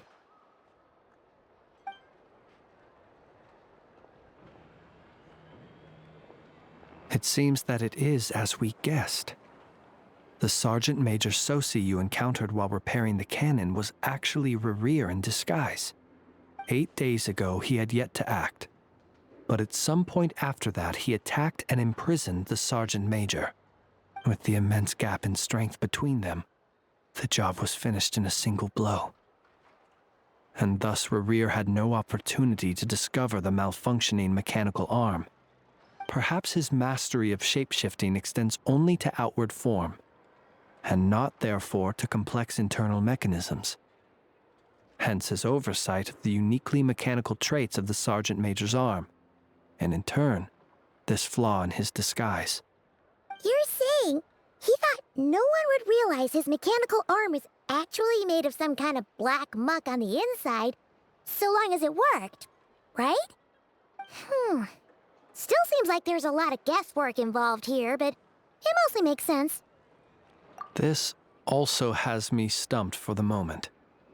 The cannon has always been used to destroy the Wild Hunt, and it works as intended. But how would that help Rerir exactly? Assuming he plans to collect the fragments within Wild Hunt anomalies, firing the cannon works against him, since it would blast those fragments to smithereens. So we solved one mystery, only to dig up another. Whew. This is getting Paimon kind of down. And sleepy, too. Yes, I'd say it is high time we took a break. Seems like there's a lot left to investigate. We'll have to fight Rerir eventually. And we'll do a poor job if we're not well rested. Yeah, we should totally get some sleep first. A reasonable suggestion. I have no doubt that my quarters have been turned inside out by now, at any rate. My colleagues have never failed to live up to my expectations of their discourtesy. Well, guess we'll just have to pick you up as usual. That would be good, yes. Feel free to put the room costs on my tab.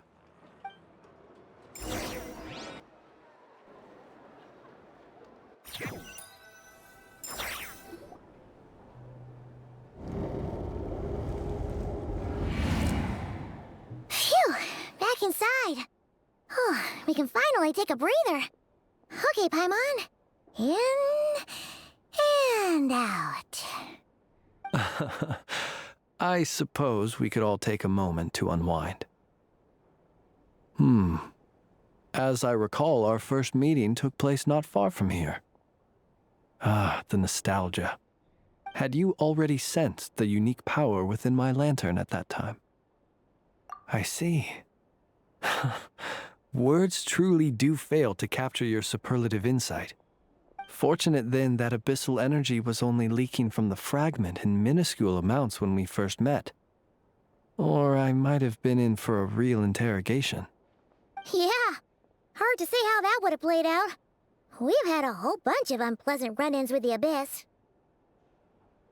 You mean to ask why I'm going this far to oppose him?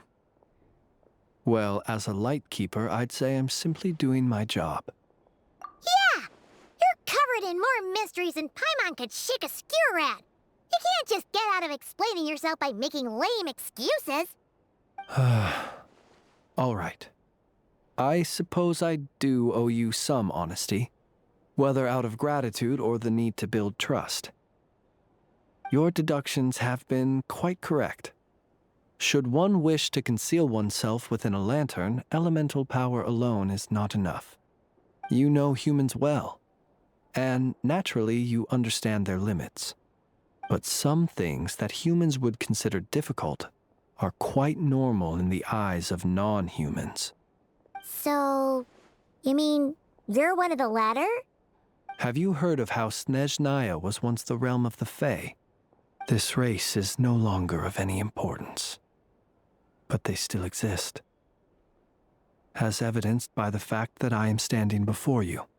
We've heard some scattered legends, but that's all Paimon thought there was to it.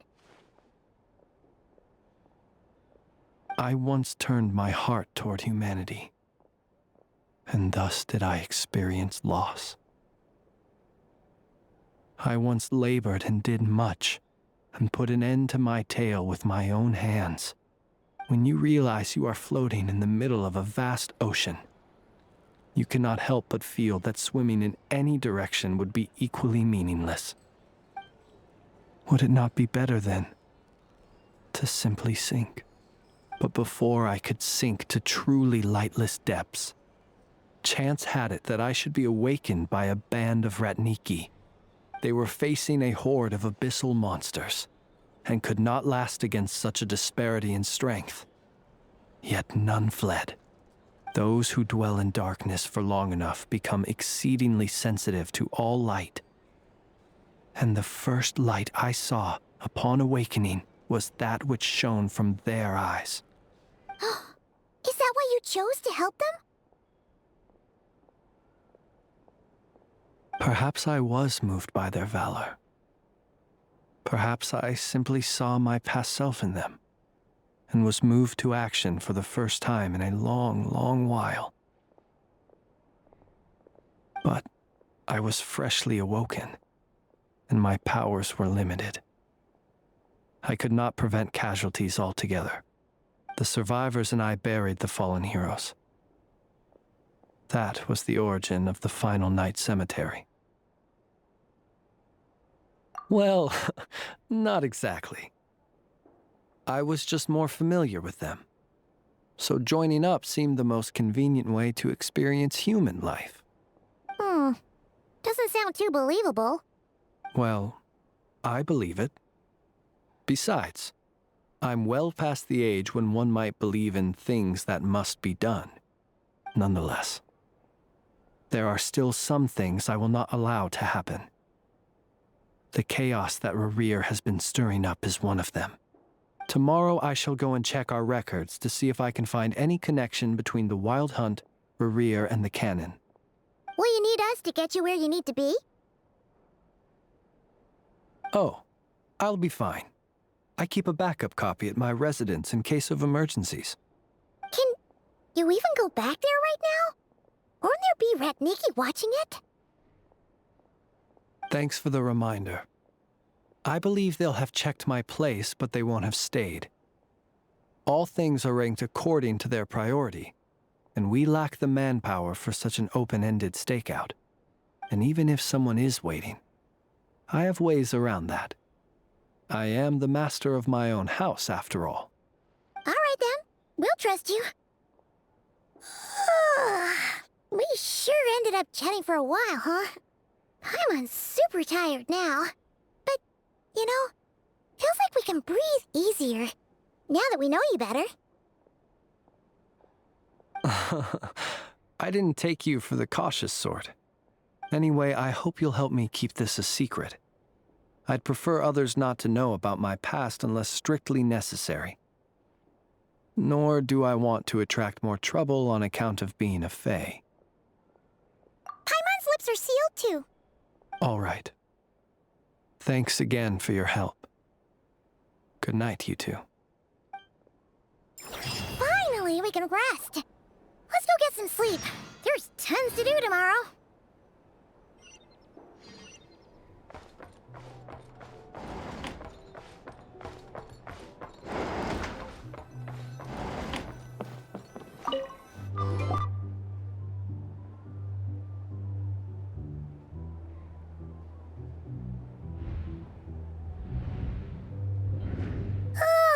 So much noise. What's going on this time?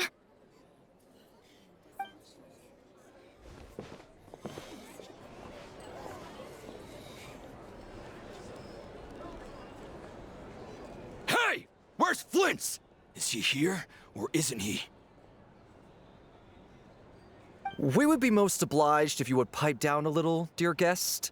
Our other guests are resting. Resting? We're all about to be done for, and you're talking about rest? Flint's is a wild hunt shapeshifter, here to deceive us all! If we don't get rid of him now, there'll be no end to this! You'd better give him up. If anything happens, your business here is done for. You want that, huh? Or are you in cahoots with him? You with the wild hunt too, huh? What happened? Did something leak out? But we were so careful last night. How did anyone see us? What do you mean? Ugh, this is so confusing! What do we do? These people are no match for Flint's, but they're super heated right now. It's not like all the unusual stuff about him will make it any easier to explain either. Okay! Hey! Let us in now! My apologies. My apologies. Hold on! Calm down, everyone! What in Tevat is the meaning of this racket? Are you intent on depriving both the Voynich Guild and the Curatorium of Secrets of even a moment's rest? Boss, do we really have to entertain people who don't respect the rules? Call a few of your boys and have them thrown out. And what hole did you crawl out of? A watering hole, of course. The one you've just disturbed. A place to get a moment's respite from all the recent unhappiness, and to escape from all this talk of the wild hunt, or strange ghosts and phantoms. Who'd have guessed people like you would come bursting in, shrieking louder than any ghoul? This is a matter of utmost importance. We've got solid evidence. All we need now is to confront Flint's face to face. Exactly. And you sure don't look like an impartial party either, Nefer. Oh, don't I now? How about this then, boss? Let them do their search. If they find their man, they can have their little chat. But if they don't, then they owe everyone here an apology, as well as compensation for all the racket they've caused. Wait, it's... All right. I suppose that's the only way. If we don't let them in now, they'll be back sooner or later. What a mess. Oh, all right then. Well, I'd say that sounds like an impartial proposal. What say you? Or are you suddenly unsure of yourselves? Come on, everyone! Move it!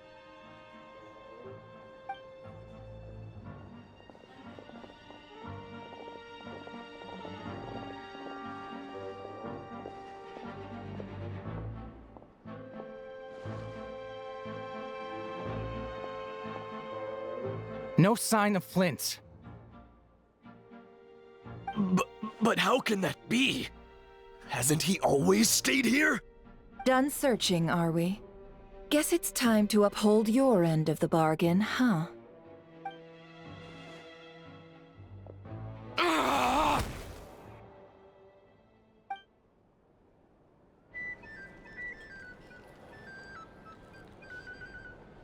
So, Paimon, you've been waiting to ask me something, haven't you? Yeah, how did they even find us here?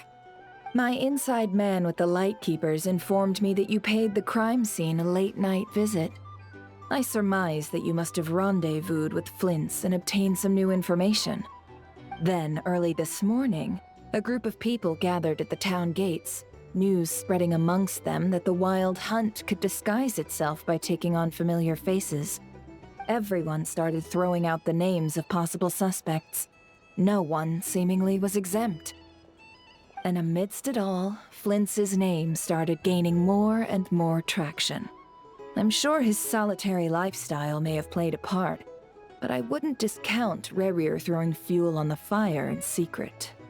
So, did Flint's make his escape after hearing about this?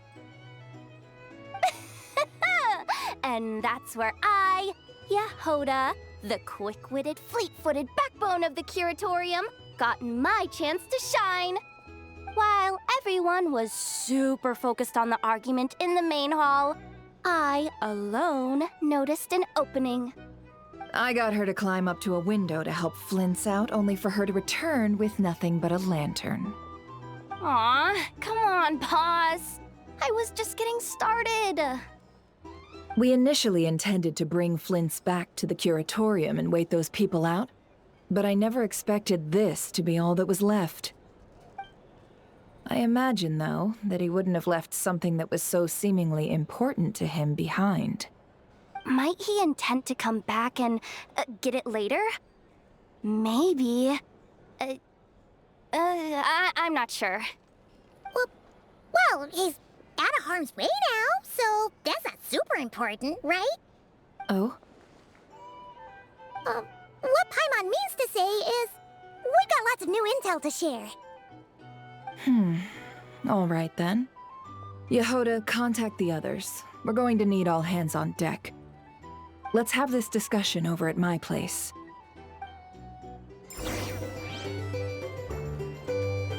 These are bounties.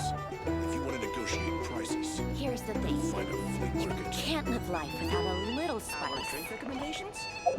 Well, for starters, I recommend you drink less. Quit following me.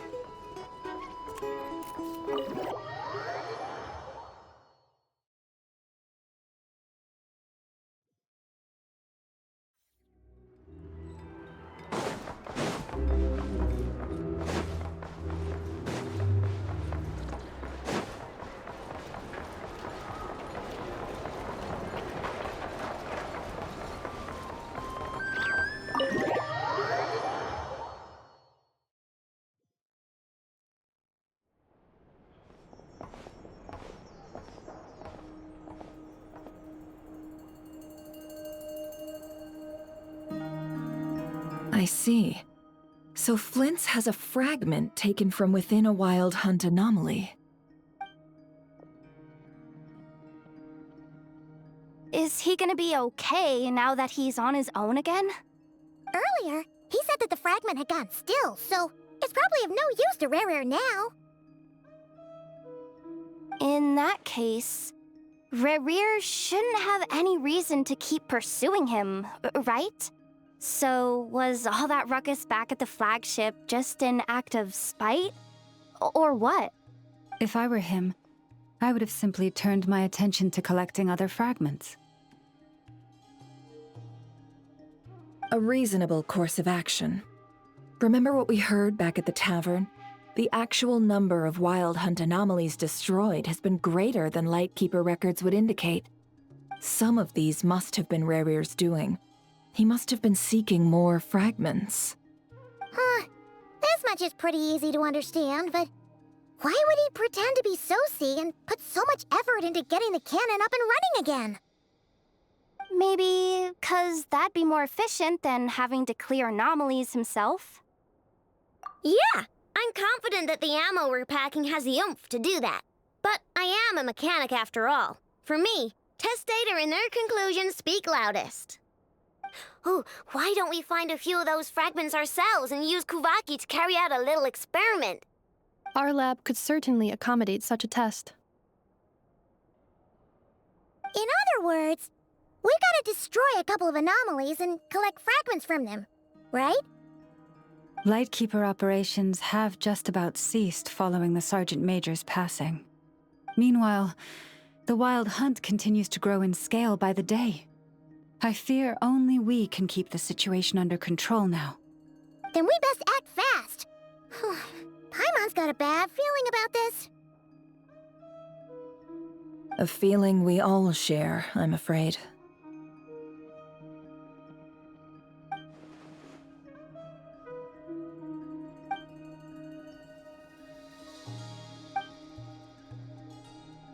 There are 3 Wild Hunt sites that must be dealt with urgently. But I believe we have the capacity to handle it. Works for me. Ineffa and I will take our workshop assistants to deal with one of the sites. The curatorium will handle another. And we Frostmoon Scions shall deal with the remaining one.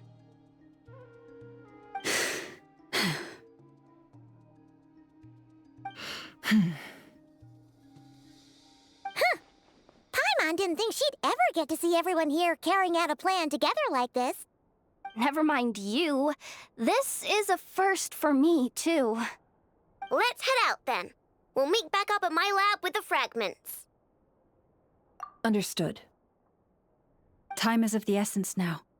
Our foe could make his next move at any moment, so we must stay in contact with one another. Gotcha! Stay safe, everyone.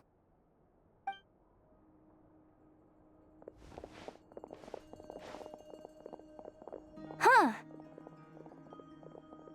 Anyone seen the lantern? Has Flint's dropped by already? Well, considering what you said earlier, you know where we're going next, right?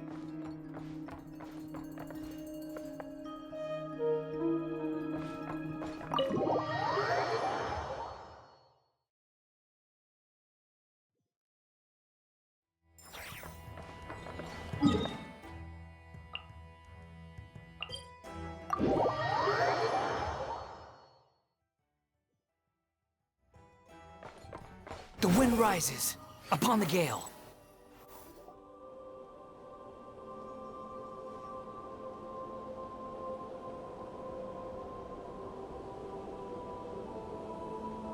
Oh, no one's guarding this place, just like he said. But, oh, where do we find the information he mentioned?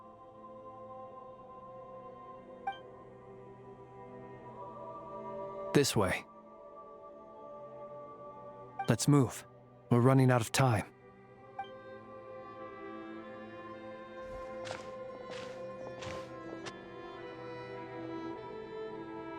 Ah! There you are! Okay, let's split up and make this happen. Or not! How are we supposed to read through this many files? Difficult, yes, but it is also our most efficient option. To expose the true intentions of this Rereer, we need to dive into Notcry's history. Hope we don't land on our heads then. Ah! Ghost! That file suddenly moved by itself! This is a graveyard, right, Flint? Do these things just kind of happen? Many strange things happen here, but this is not one of them. But that file really did move by itself! Hey, come out! Don't scare Paimon like that!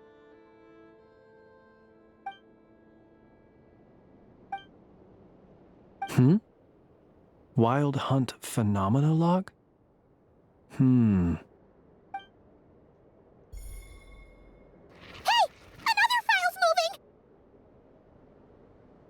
Are we being given hints?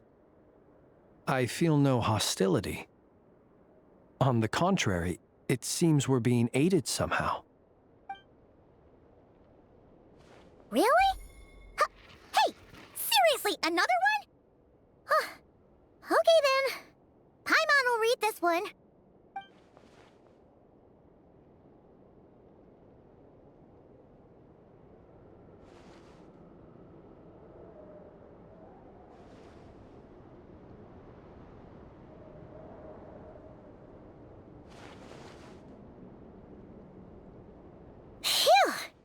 Finally finished.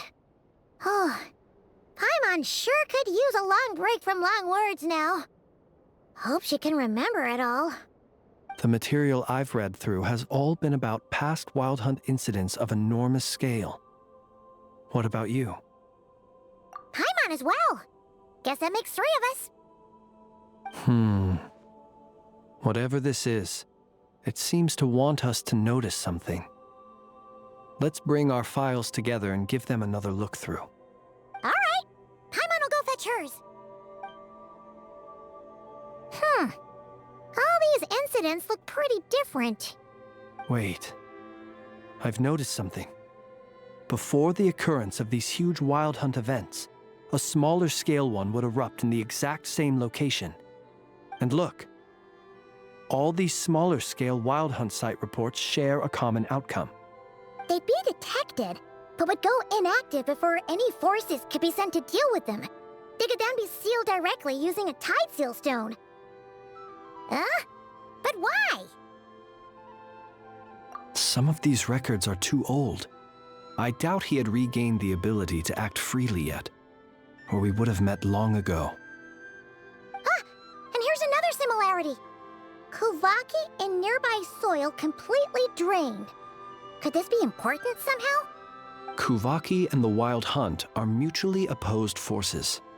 We Lightkeepers previously believed that these small Wild Hunt sites would temporarily go inactive due to being neutralized by the Kuvaki present in the soil.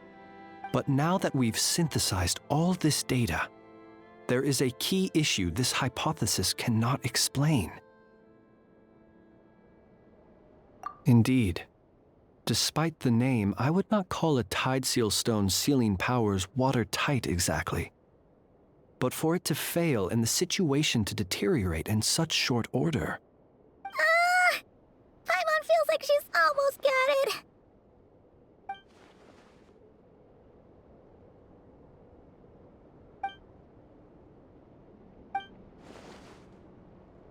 Yes, that might be it. It could be that when Kuvaki and abyssal energies meet, the stronger side will suppress the weaker one. And while Kuvaki can indeed destroy small-scale Wild Hunt anomalies, should Rerir be strong enough, the Kuvaki might be his for the taking instead. Paimon kinda gets where we're going with this. What are you referring to? Oh, we had a real close encounter with the Abyss in Netland. It's a force that tries to taint everything. It's hard to explain in detail, but basically, your reasoning makes sense. Was there a gap between him pretending to be Sergeant Major Sosi and the cannon being fired? There was.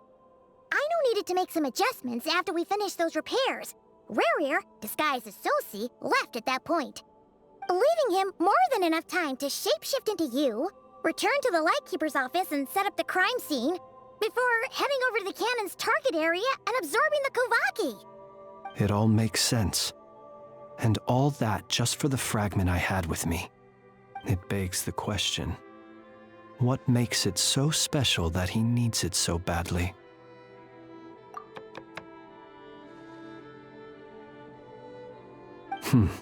That's odd. We shouldn't have any guests. I'll go take a look.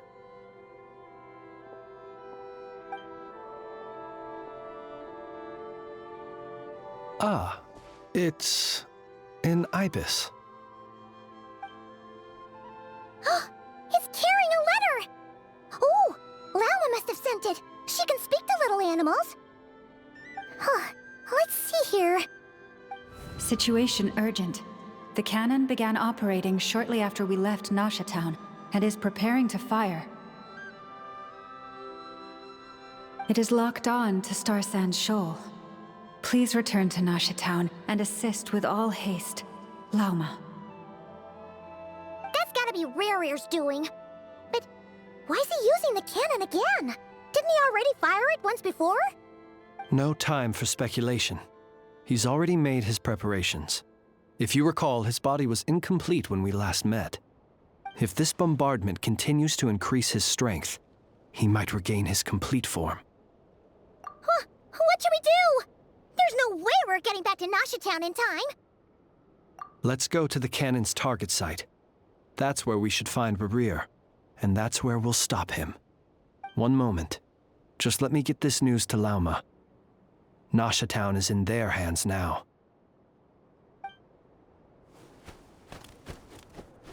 Go! Fly! Not a moment to lose!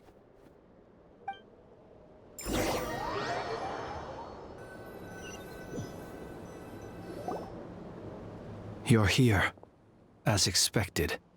Humans, you never change. Always trying to use powers you neither comprehend nor control. But it is also thanks to you that I found a way to return. You've messed with the cannon again, huh? Sorry, but this round's not gonna go your way. Such faith in your companions. But will the inhabitants of Nasha Town understand why they wish to stop the cannon? I think not. When all they see is the wild hunt surging up everywhere they look, the cannon must seem like their only lifeline. This is the truth I have revealed to them. They did this all of their own volition. The zealous worship of power leads only to annihilation of equally zealous proportions. True power does not heed the commands of the weak. You were waiting for us to leave Nasha Town then. Of course. I imagine the one you call Aino would have managed to stop the cannon otherwise. Shame, then, that you proved one step too slow. In their folly, the townspeople will bar the path of all who seek to stop the cannon. And your kind-hearted, weak companions have not the stomach to deal with them. The cannon will not be stopped now. Well, sir, you look most pleased with yourself. In that case, before you put us out of our misery, I would like to ask you a question, if I may. See this fragment? It once haunted your dreams, but now it seems useless to you. What is it exactly? That is my corpse. Sorry, what? My body was once torn into countless pieces and hurled into the swirling chaos of time itself.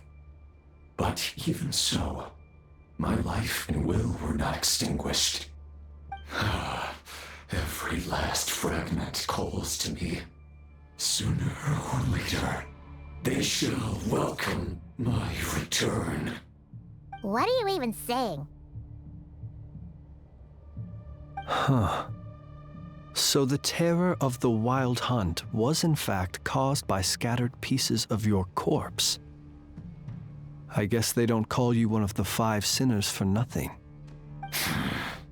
Serendipity guided the fragments to construct an incomplete version of myself, upon which I began collecting more within wild hunt sites across the land. But each time, the fragments I obtained were hardly worth mentioning, while that which you hold in your hand was my heart. So that's why it responded so strongly to you. Only by retrieving this most critical piece could I gain mastery over the turbulent Kuvaki energies and be fully reborn. Hence, you fired that first shot, hoping to regain enough power to seize the fragment from me. Are you completely crazy? Weren't you afraid of dying? Dying? Such power has no hope of killing me. It may destroy my form over and over, yet always I rebuild it.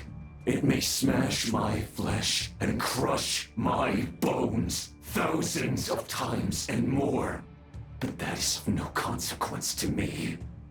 What truly infuriates me, however, is how you've destroyed my heart. All that suffering, everything I endured, and all for nothing. I've adapted to the strength and flow of this Kuvaki. The next cannon shot will multiply my strength immeasurably. It will not be a full restoration, no, but it will be more than enough to destroy any in this world who stand in my way. Still, I suspect the Kuvaki will have rendered you down to nutrients for my consumption well before you have the time to kneel before me. Traveler! Behind you! Look at that light!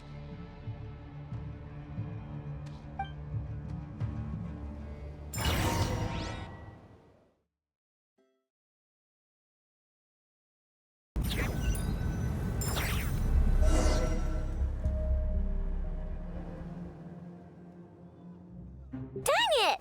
Who fired up the cannon without my say-so? Its defensive barrier has also been activated, likely in anticipation of interference by malicious actors. The air is thick with fear and anxiety. It's spooking the birds and beasts. What exactly is going on? You're here. Looks like this was all part of Rarir's plan. Not only did he plant seeds of suspicion in people's hearts, seems he's now igniting them. Yehoda's gone in to scout out the situation. She'll be back any minute. I'm back! I'm back!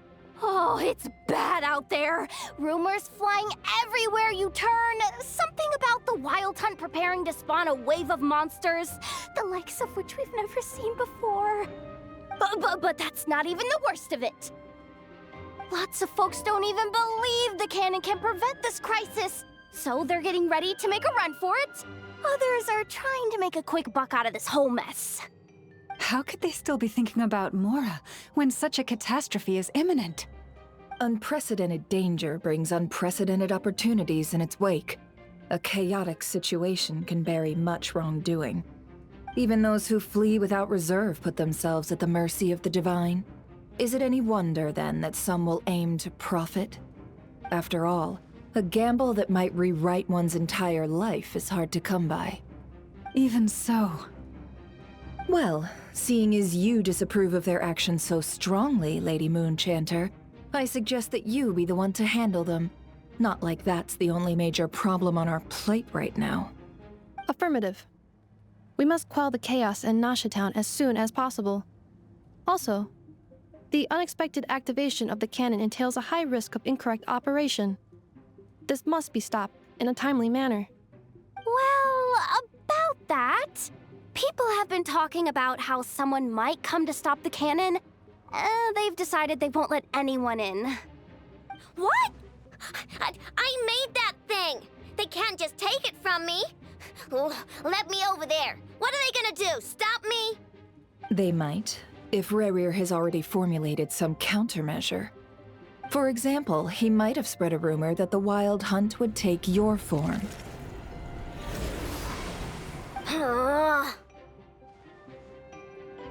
Possibility high. If they view the cannon as Nasha Town's only hope, they are likely to conclude that anyone who tries to stop it must be with the Wild Hunt. We will face strong resistance, but they're just ordinary people. Brute force must be avoided, if possible. There's no time. Let's go into the town. I'll find some way to calm the townspeople. You find a way to stop the cannon.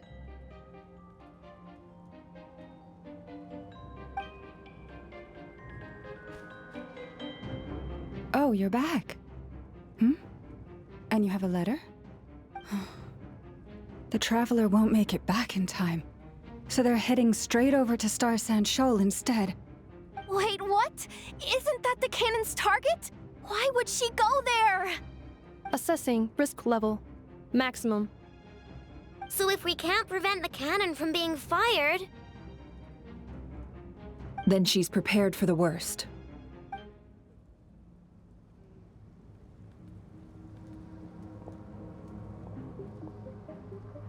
And we must ensure that her trust in us is not misplaced. Let's go.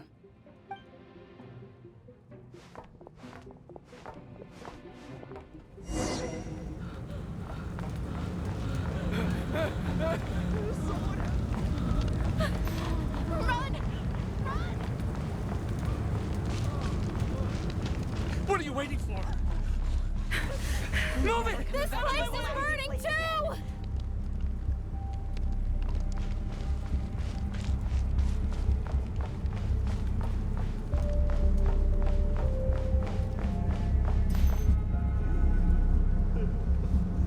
Most of those we've met so far have been attempting to escape, so they haven't gotten in our way.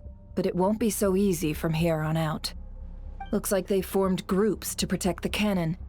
If they believe that we're with the Wild Hunt, we'll have no choice but to force our way through. Is that Lady Lauma? But are you really her? It's you, Rixa. I believe you recognize this power, having lived on Hisi Island for so long. It is not something that anyone else could imitate. I do, yes. So it really is you, my lady. Why are you here? Really, I believe you, but the others, well, they'll be on high alert. The townspeople have been misled into believing that they needed to activate the cannon. I am here to stop them. But... I know what you wish to say. Our island and Nasha Town have never had close ties. There should be no reason for me to intervene. But you chose to leave the island. You had the resolve and the courage to start a new life. It is unfair, unjust, that you should be dragged into this mess just as that life was about to begin. I seek to redress this injustice, not only for you, but for everyone here who wishes to live their lives free from this chaos. Please, have faith in our long-standing friendship, and that this is where my heart has led me. Thank you, my lady. Thank you. Please help us. Then come. I need you to step forward alongside me, and to do your part too. All right, I understand. Seems we chose the right person for the job. All right, everyone. Let us meet again later. Huh? You're not coming with us? We won't be able to calm this storm by our power alone. As such, I'll need to contact some... let's call them friends in high places, shall we? Let's go, Yehoda. Okay. See you again, everyone. That is, if we can.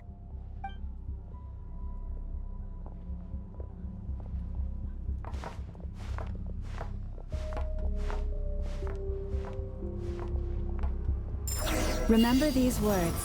The road shall be paved with truth, and we shall pave it ourselves. It's you, Lady Moonchanter. It's her. Everyone, it's her. You're right, my lady. At times like these, we must rely on ourselves. I always knew something was off about you. We won't let you pass. Abyssal creature, aren't you? Time to teach Leave you a this to lesson us, you Lady won't forget. Moonchanter. Go.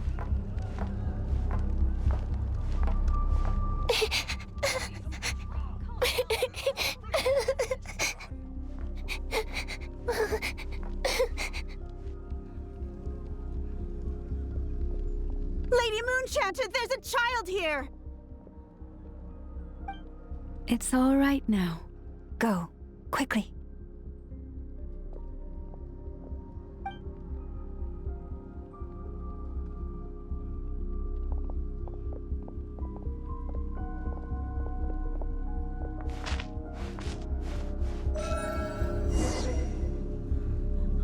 You wretched monsters! You're not getting anywhere near the cannon! The monsters you fear do not exist here. The madness you have fallen to has been the source of untold disasters. You think we had a choice? Destiny is no excuse for greed and destruction. The choice has always been yours to make, and it remains so, even now.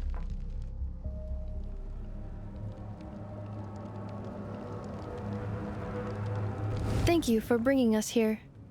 We can quickly overcome the barrier by going upward from over there. The cannon is all yours now. Got it. Thanks, Lauma.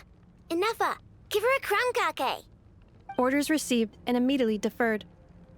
Departure takes priority. Please, everyone, listen to me. I will not deny that we hold different beliefs. But in the face of the immense threat that hangs above us all, we must persist in trusting one another. Otherwise, rifts will surely form, prized open by those who harbor ulterior motives. If your fear is born of helplessness, if you flee because you know not how to fight, then follow me, you who are lost. I am no god. But so long as we hold our candles steady and unite beneath the same moonlight, no deception or rumors can be concealed from us. Let us resolve then to defend ourselves and to stand firm against the false illusions by which our foe seeks to beguile us.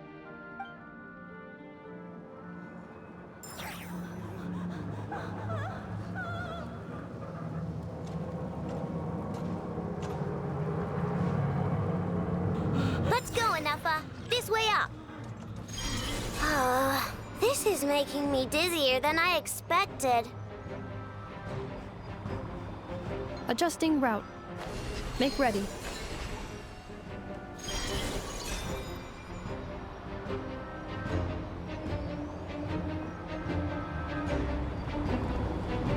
Out of the way, small fry.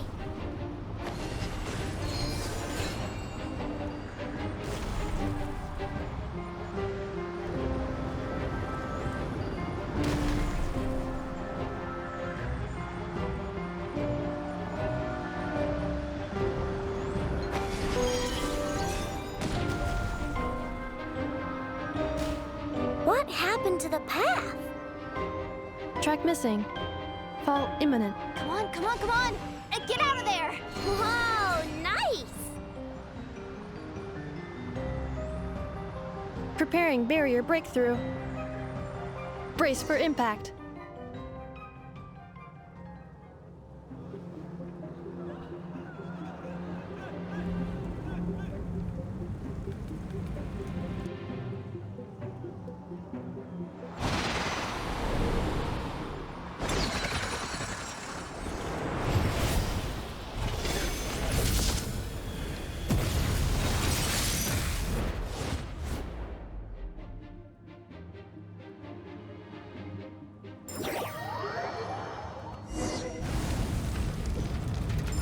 Knuckle, what are you doing here?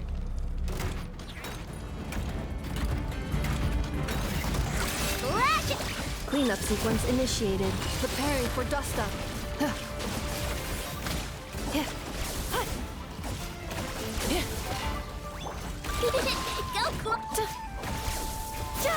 Cl- Defensive mode engaged. Catch you on this! Look! Ultimatum protocol.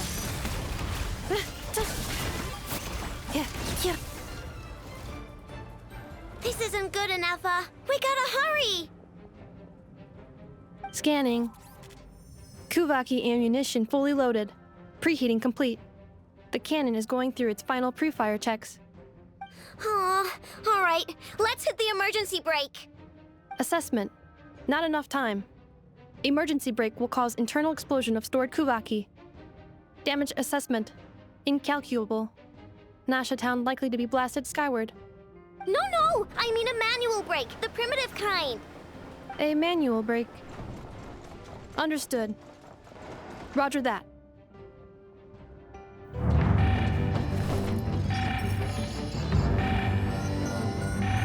We are out of time.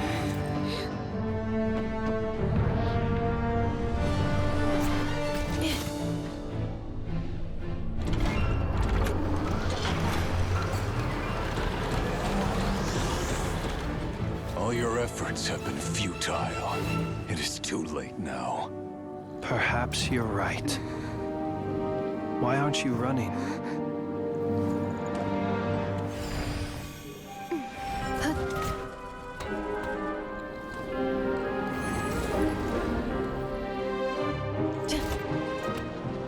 Sigisato passa sax, intimi potuftos.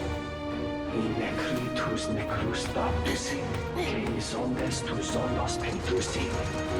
Osesticos palatin piratur resurcu, topirtu aetion veratum.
Well, that's not good.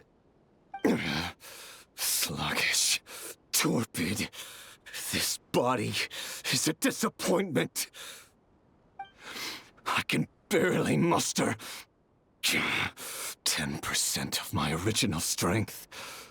You've ruined everything again. Let me guess. You didn't get a human body back, did you?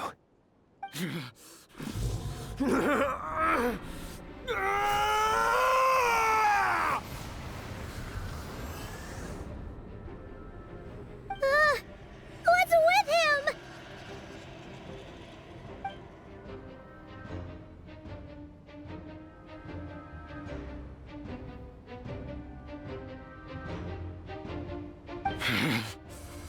Verfnir, Rheindaughter,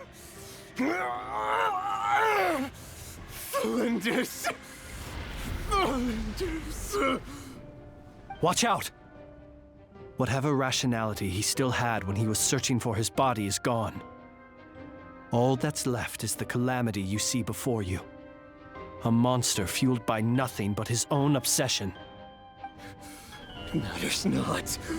Having a heart, being human, it's all irrelevant.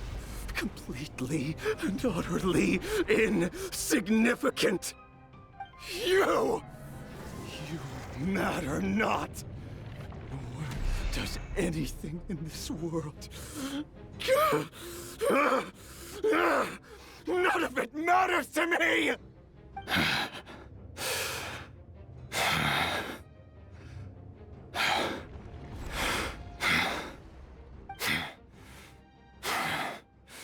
Fools. Time to die!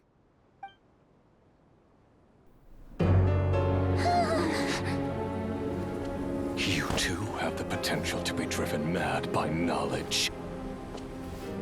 But the truths you seek are so insipid, how laughable that you should die for their sake.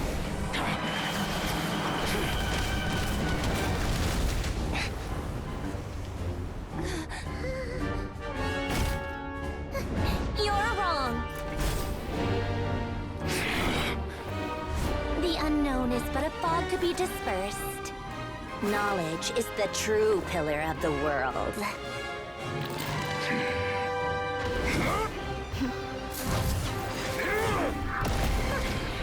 You're not the only one who got stronger. Polonia!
It seems this young lady aided in our escape. You have my sincere gratitude, dear madam.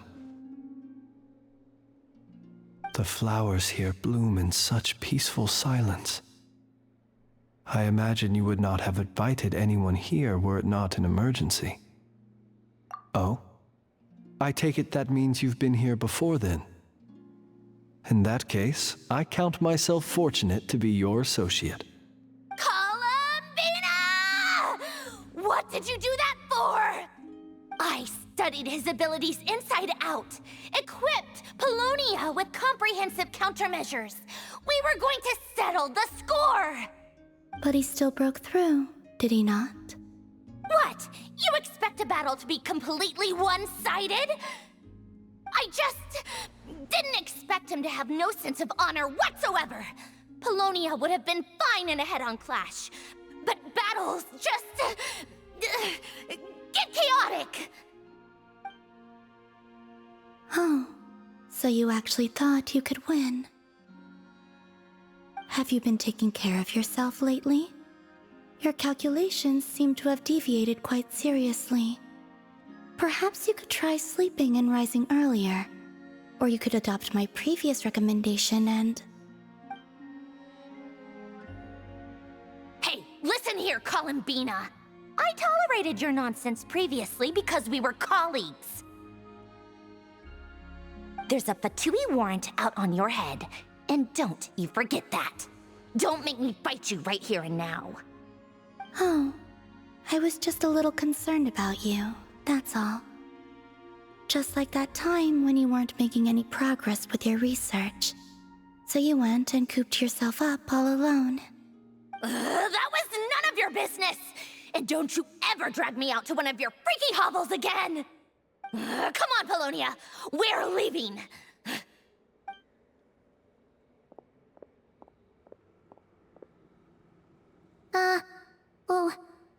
Well, anyway, thank you. I was worried about you, too. Not only because the remains of the Eternal Moon Goddess cannot fall into his hands, but also because you've done much for me yourselves. And then well, I brought your associate along for the ride, too. But that was as much as I could do. You're not afraid to speak your mind, miss. I like that. Please call me Flint's. It is my honor to make the acquaintance of one such as yourself. Still, what do we do now? Riri's gotten stronger again. At this point, it doesn't seem like we can beat him. We did block most of the Kuvaki, so I'd say we've put a lid on his plans for now at least. But we still don't know what his aims are, and he may continue gathering power. So we must be very careful. After you left, I could no longer sense his presence. That means it's safe out there for now, right? A question, if I may, kind Miss Columbina. When the cannon's Kuvaki beam was deflected earlier, I saw several bolts of energy streak toward Hisi Island, only to be blocked. Did you also have a hand in that? No. I see. Curious. Oh yeah! The cannon veered off course in the end, didn't it? Paimon wonders how Aino and the others are doing. Let's head back and check on them. In that case, Miss Columbina, I shall not disturb your serenity any longer. Thank you once again for coming to the rescue. Go now, all of you. Do not worry.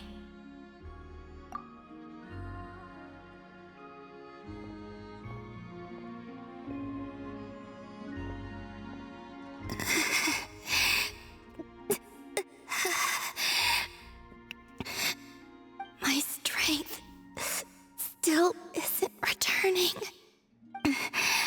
It seems my time is running out.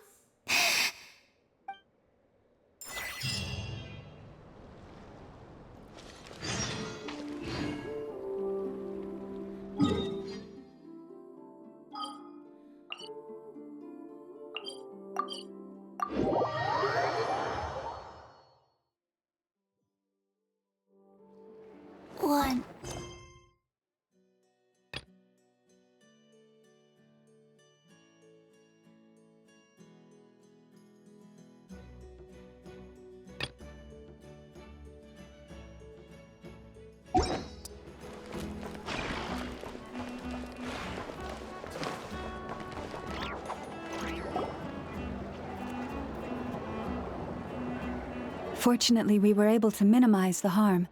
Only a few townspeople were hurt. But the Reikir of Solnari has now gained a complete form, while we still know nothing about his goals. It seems we have done something akin to releasing a vicious Kukusaur into the wild. I'm sorry. Is no one here familiar with Kukusaurs? Paimon knows what you mean, but that analogy seems more than slightly understated. He said that this world means nothing to him, so it is possible that he doesn't have a reason to fight us at the moment. If his objective had been revenge alone, we would likely have no recourse. Is there, still time for me to tender my resignation? Just kidding, just kidding. Don't worry, boss. I know there's no running now. So my canon, my pride and joy was a hindrance rather than a help. You know what? I'm gonna dismantle it right now. That's right. And it still works on normal wild hunt anomalies. Don't let this get you down, I know. Flint's, we'll need you to attend to the aftermath with the Lightkeepers. Don't worry, I've explained everything to them. You're in the clear. My thanks. For that and for everything else I hear you did to help us arrive at the truth. Had you been willing to show yourself in public more often, you would not have been so easy to isolate, you know. Point taken. I will give that some thought. I suppose that's one way I'd benefit from replacing Sergeant Major Sosi. You mean you're being promoted? Was Paimon the only one who didn't get that? Well, if you've got a moment, would you like to come with me?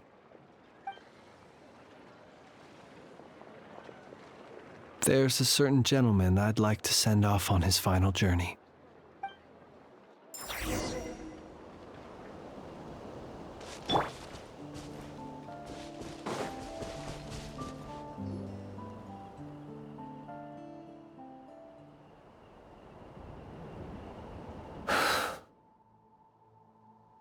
This man was like a lighthouse.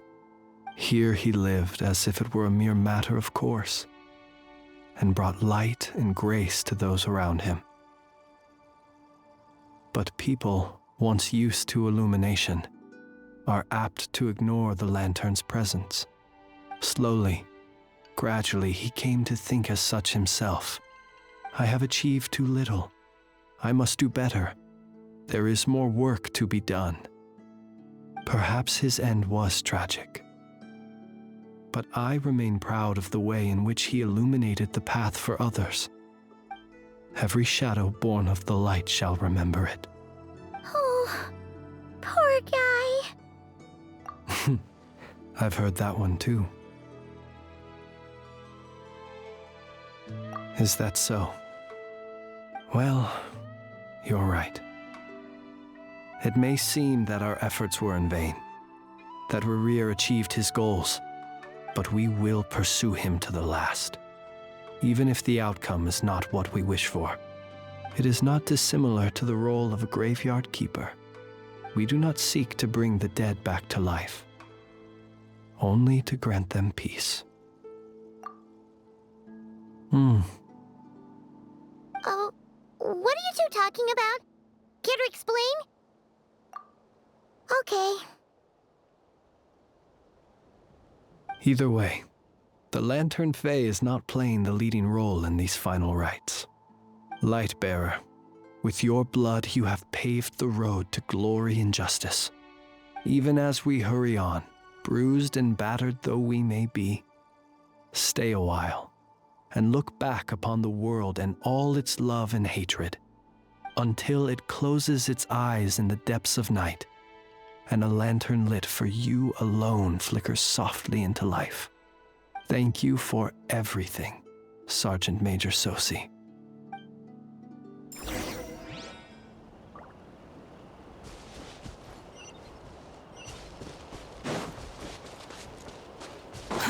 Too slow.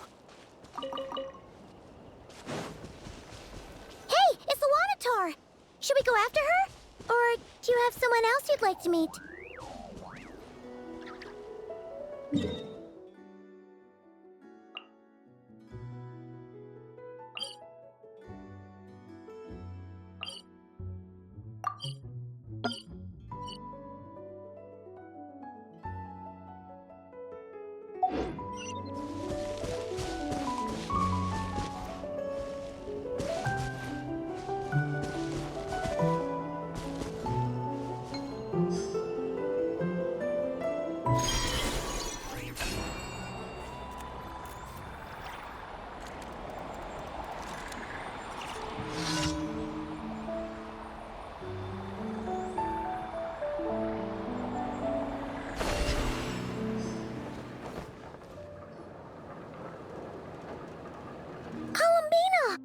What are you doing here?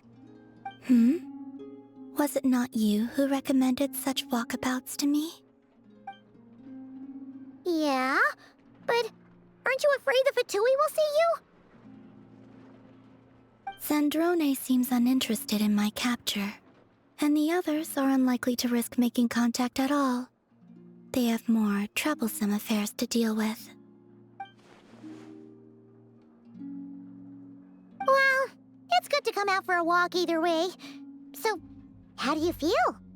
Is Nasha Town to your liking? The flow of Kuvaki is somewhat turbulent, and the people are ill at ease. However... Is this where you purchased the dishes you treated me to? Are you serious? That's what she's concerned about? Berries and fried meat? Well, we can take you to grab a bite if you'd like to. There's all sorts of delicious stuff out here that you won't get to try at home. You've been quite subdued. Thorny questions on your mind, perhaps?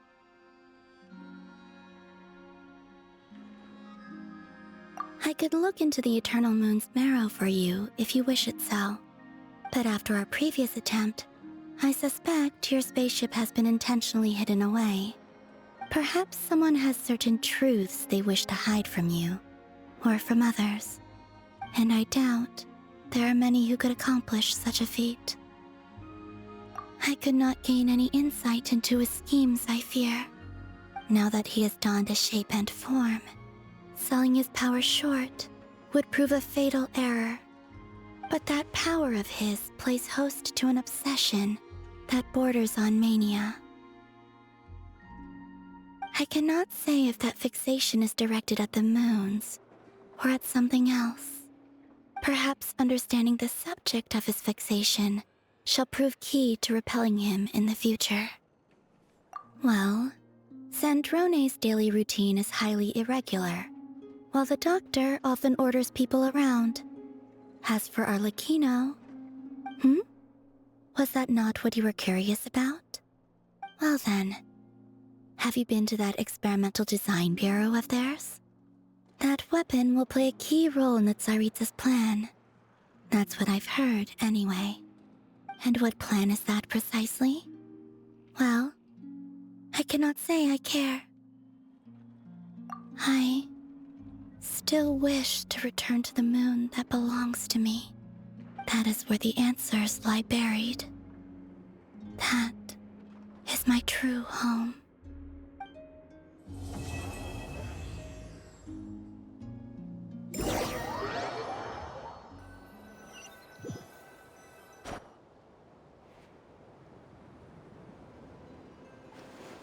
Interesting. You followed me this far. Why not show your face? Haha! Right, right. Right you are. I forgot to introduce myself.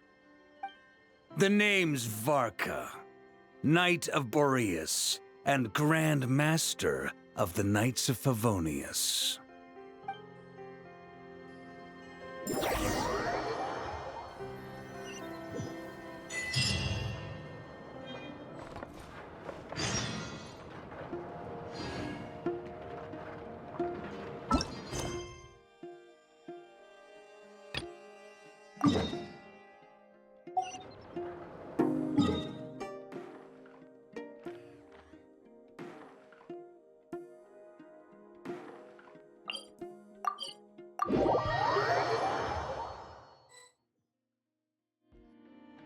Well, I think we can now say that the Grand Library is complete. Next, we'll need to find somewhere to put the bird stands, cushions, and deposit boxes. Ah, hello there, traveler, Paimon. Thanks to your help, the library repairs are basically complete. It's really starting to look the part. What about that other stuff you just mentioned? Are you planning on putting all that in the library too? Yes. That said, it's too big of a job for me to handle alone. I was planning on getting some of our more skilled artisans to help out.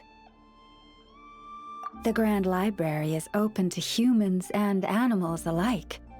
Since we have furniture for humans to sit down on, there should naturally be some for the animals too.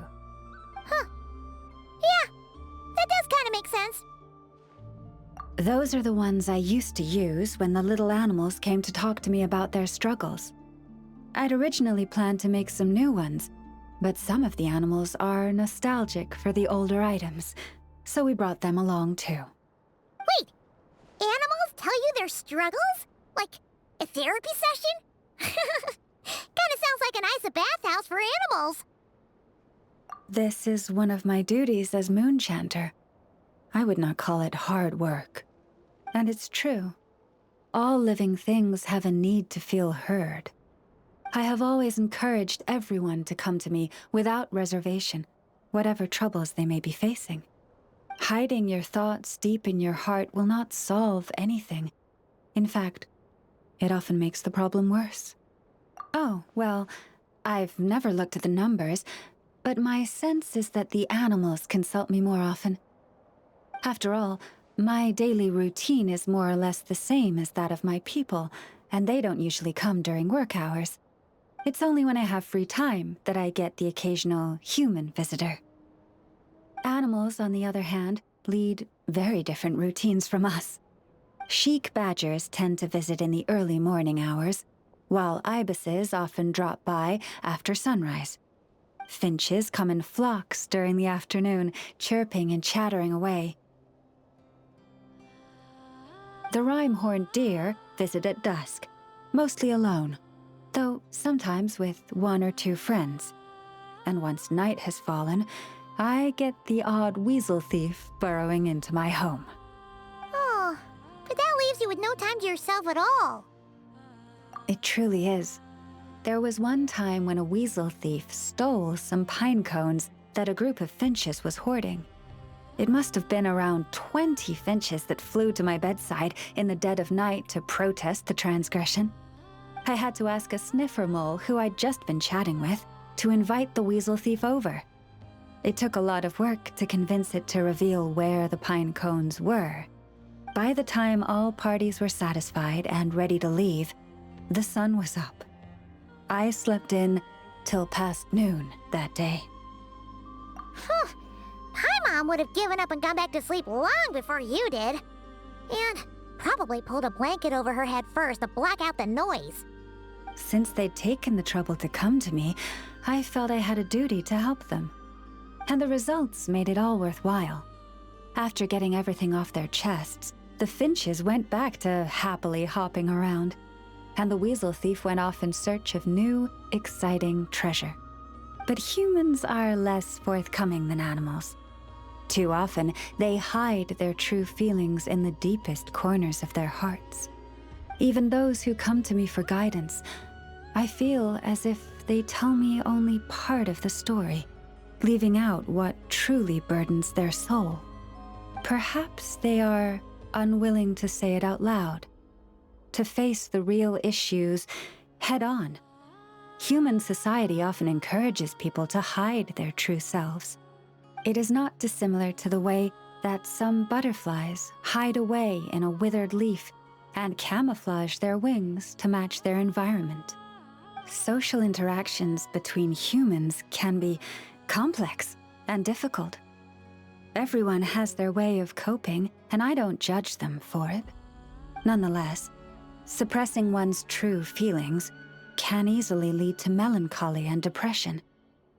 Deep-seated issues like that are difficult to resolve, no matter what advice I give. So I had an idea.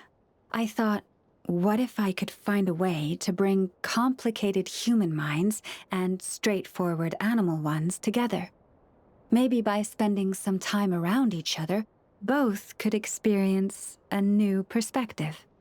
It was with that in mind that I renovated the Grand Library and turned it into what it is today.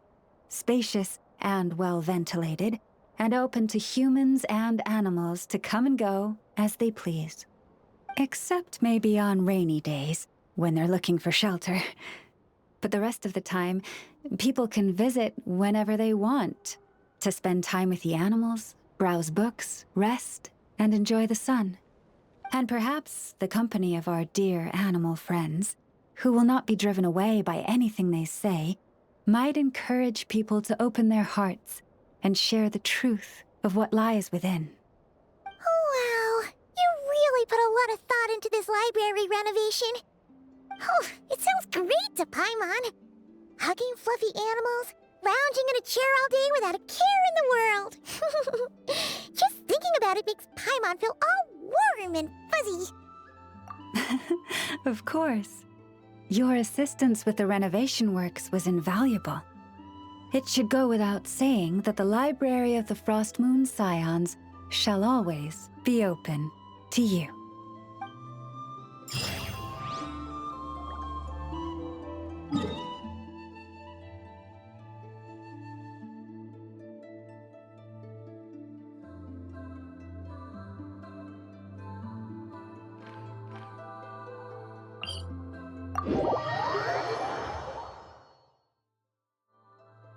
You think I've got a sharp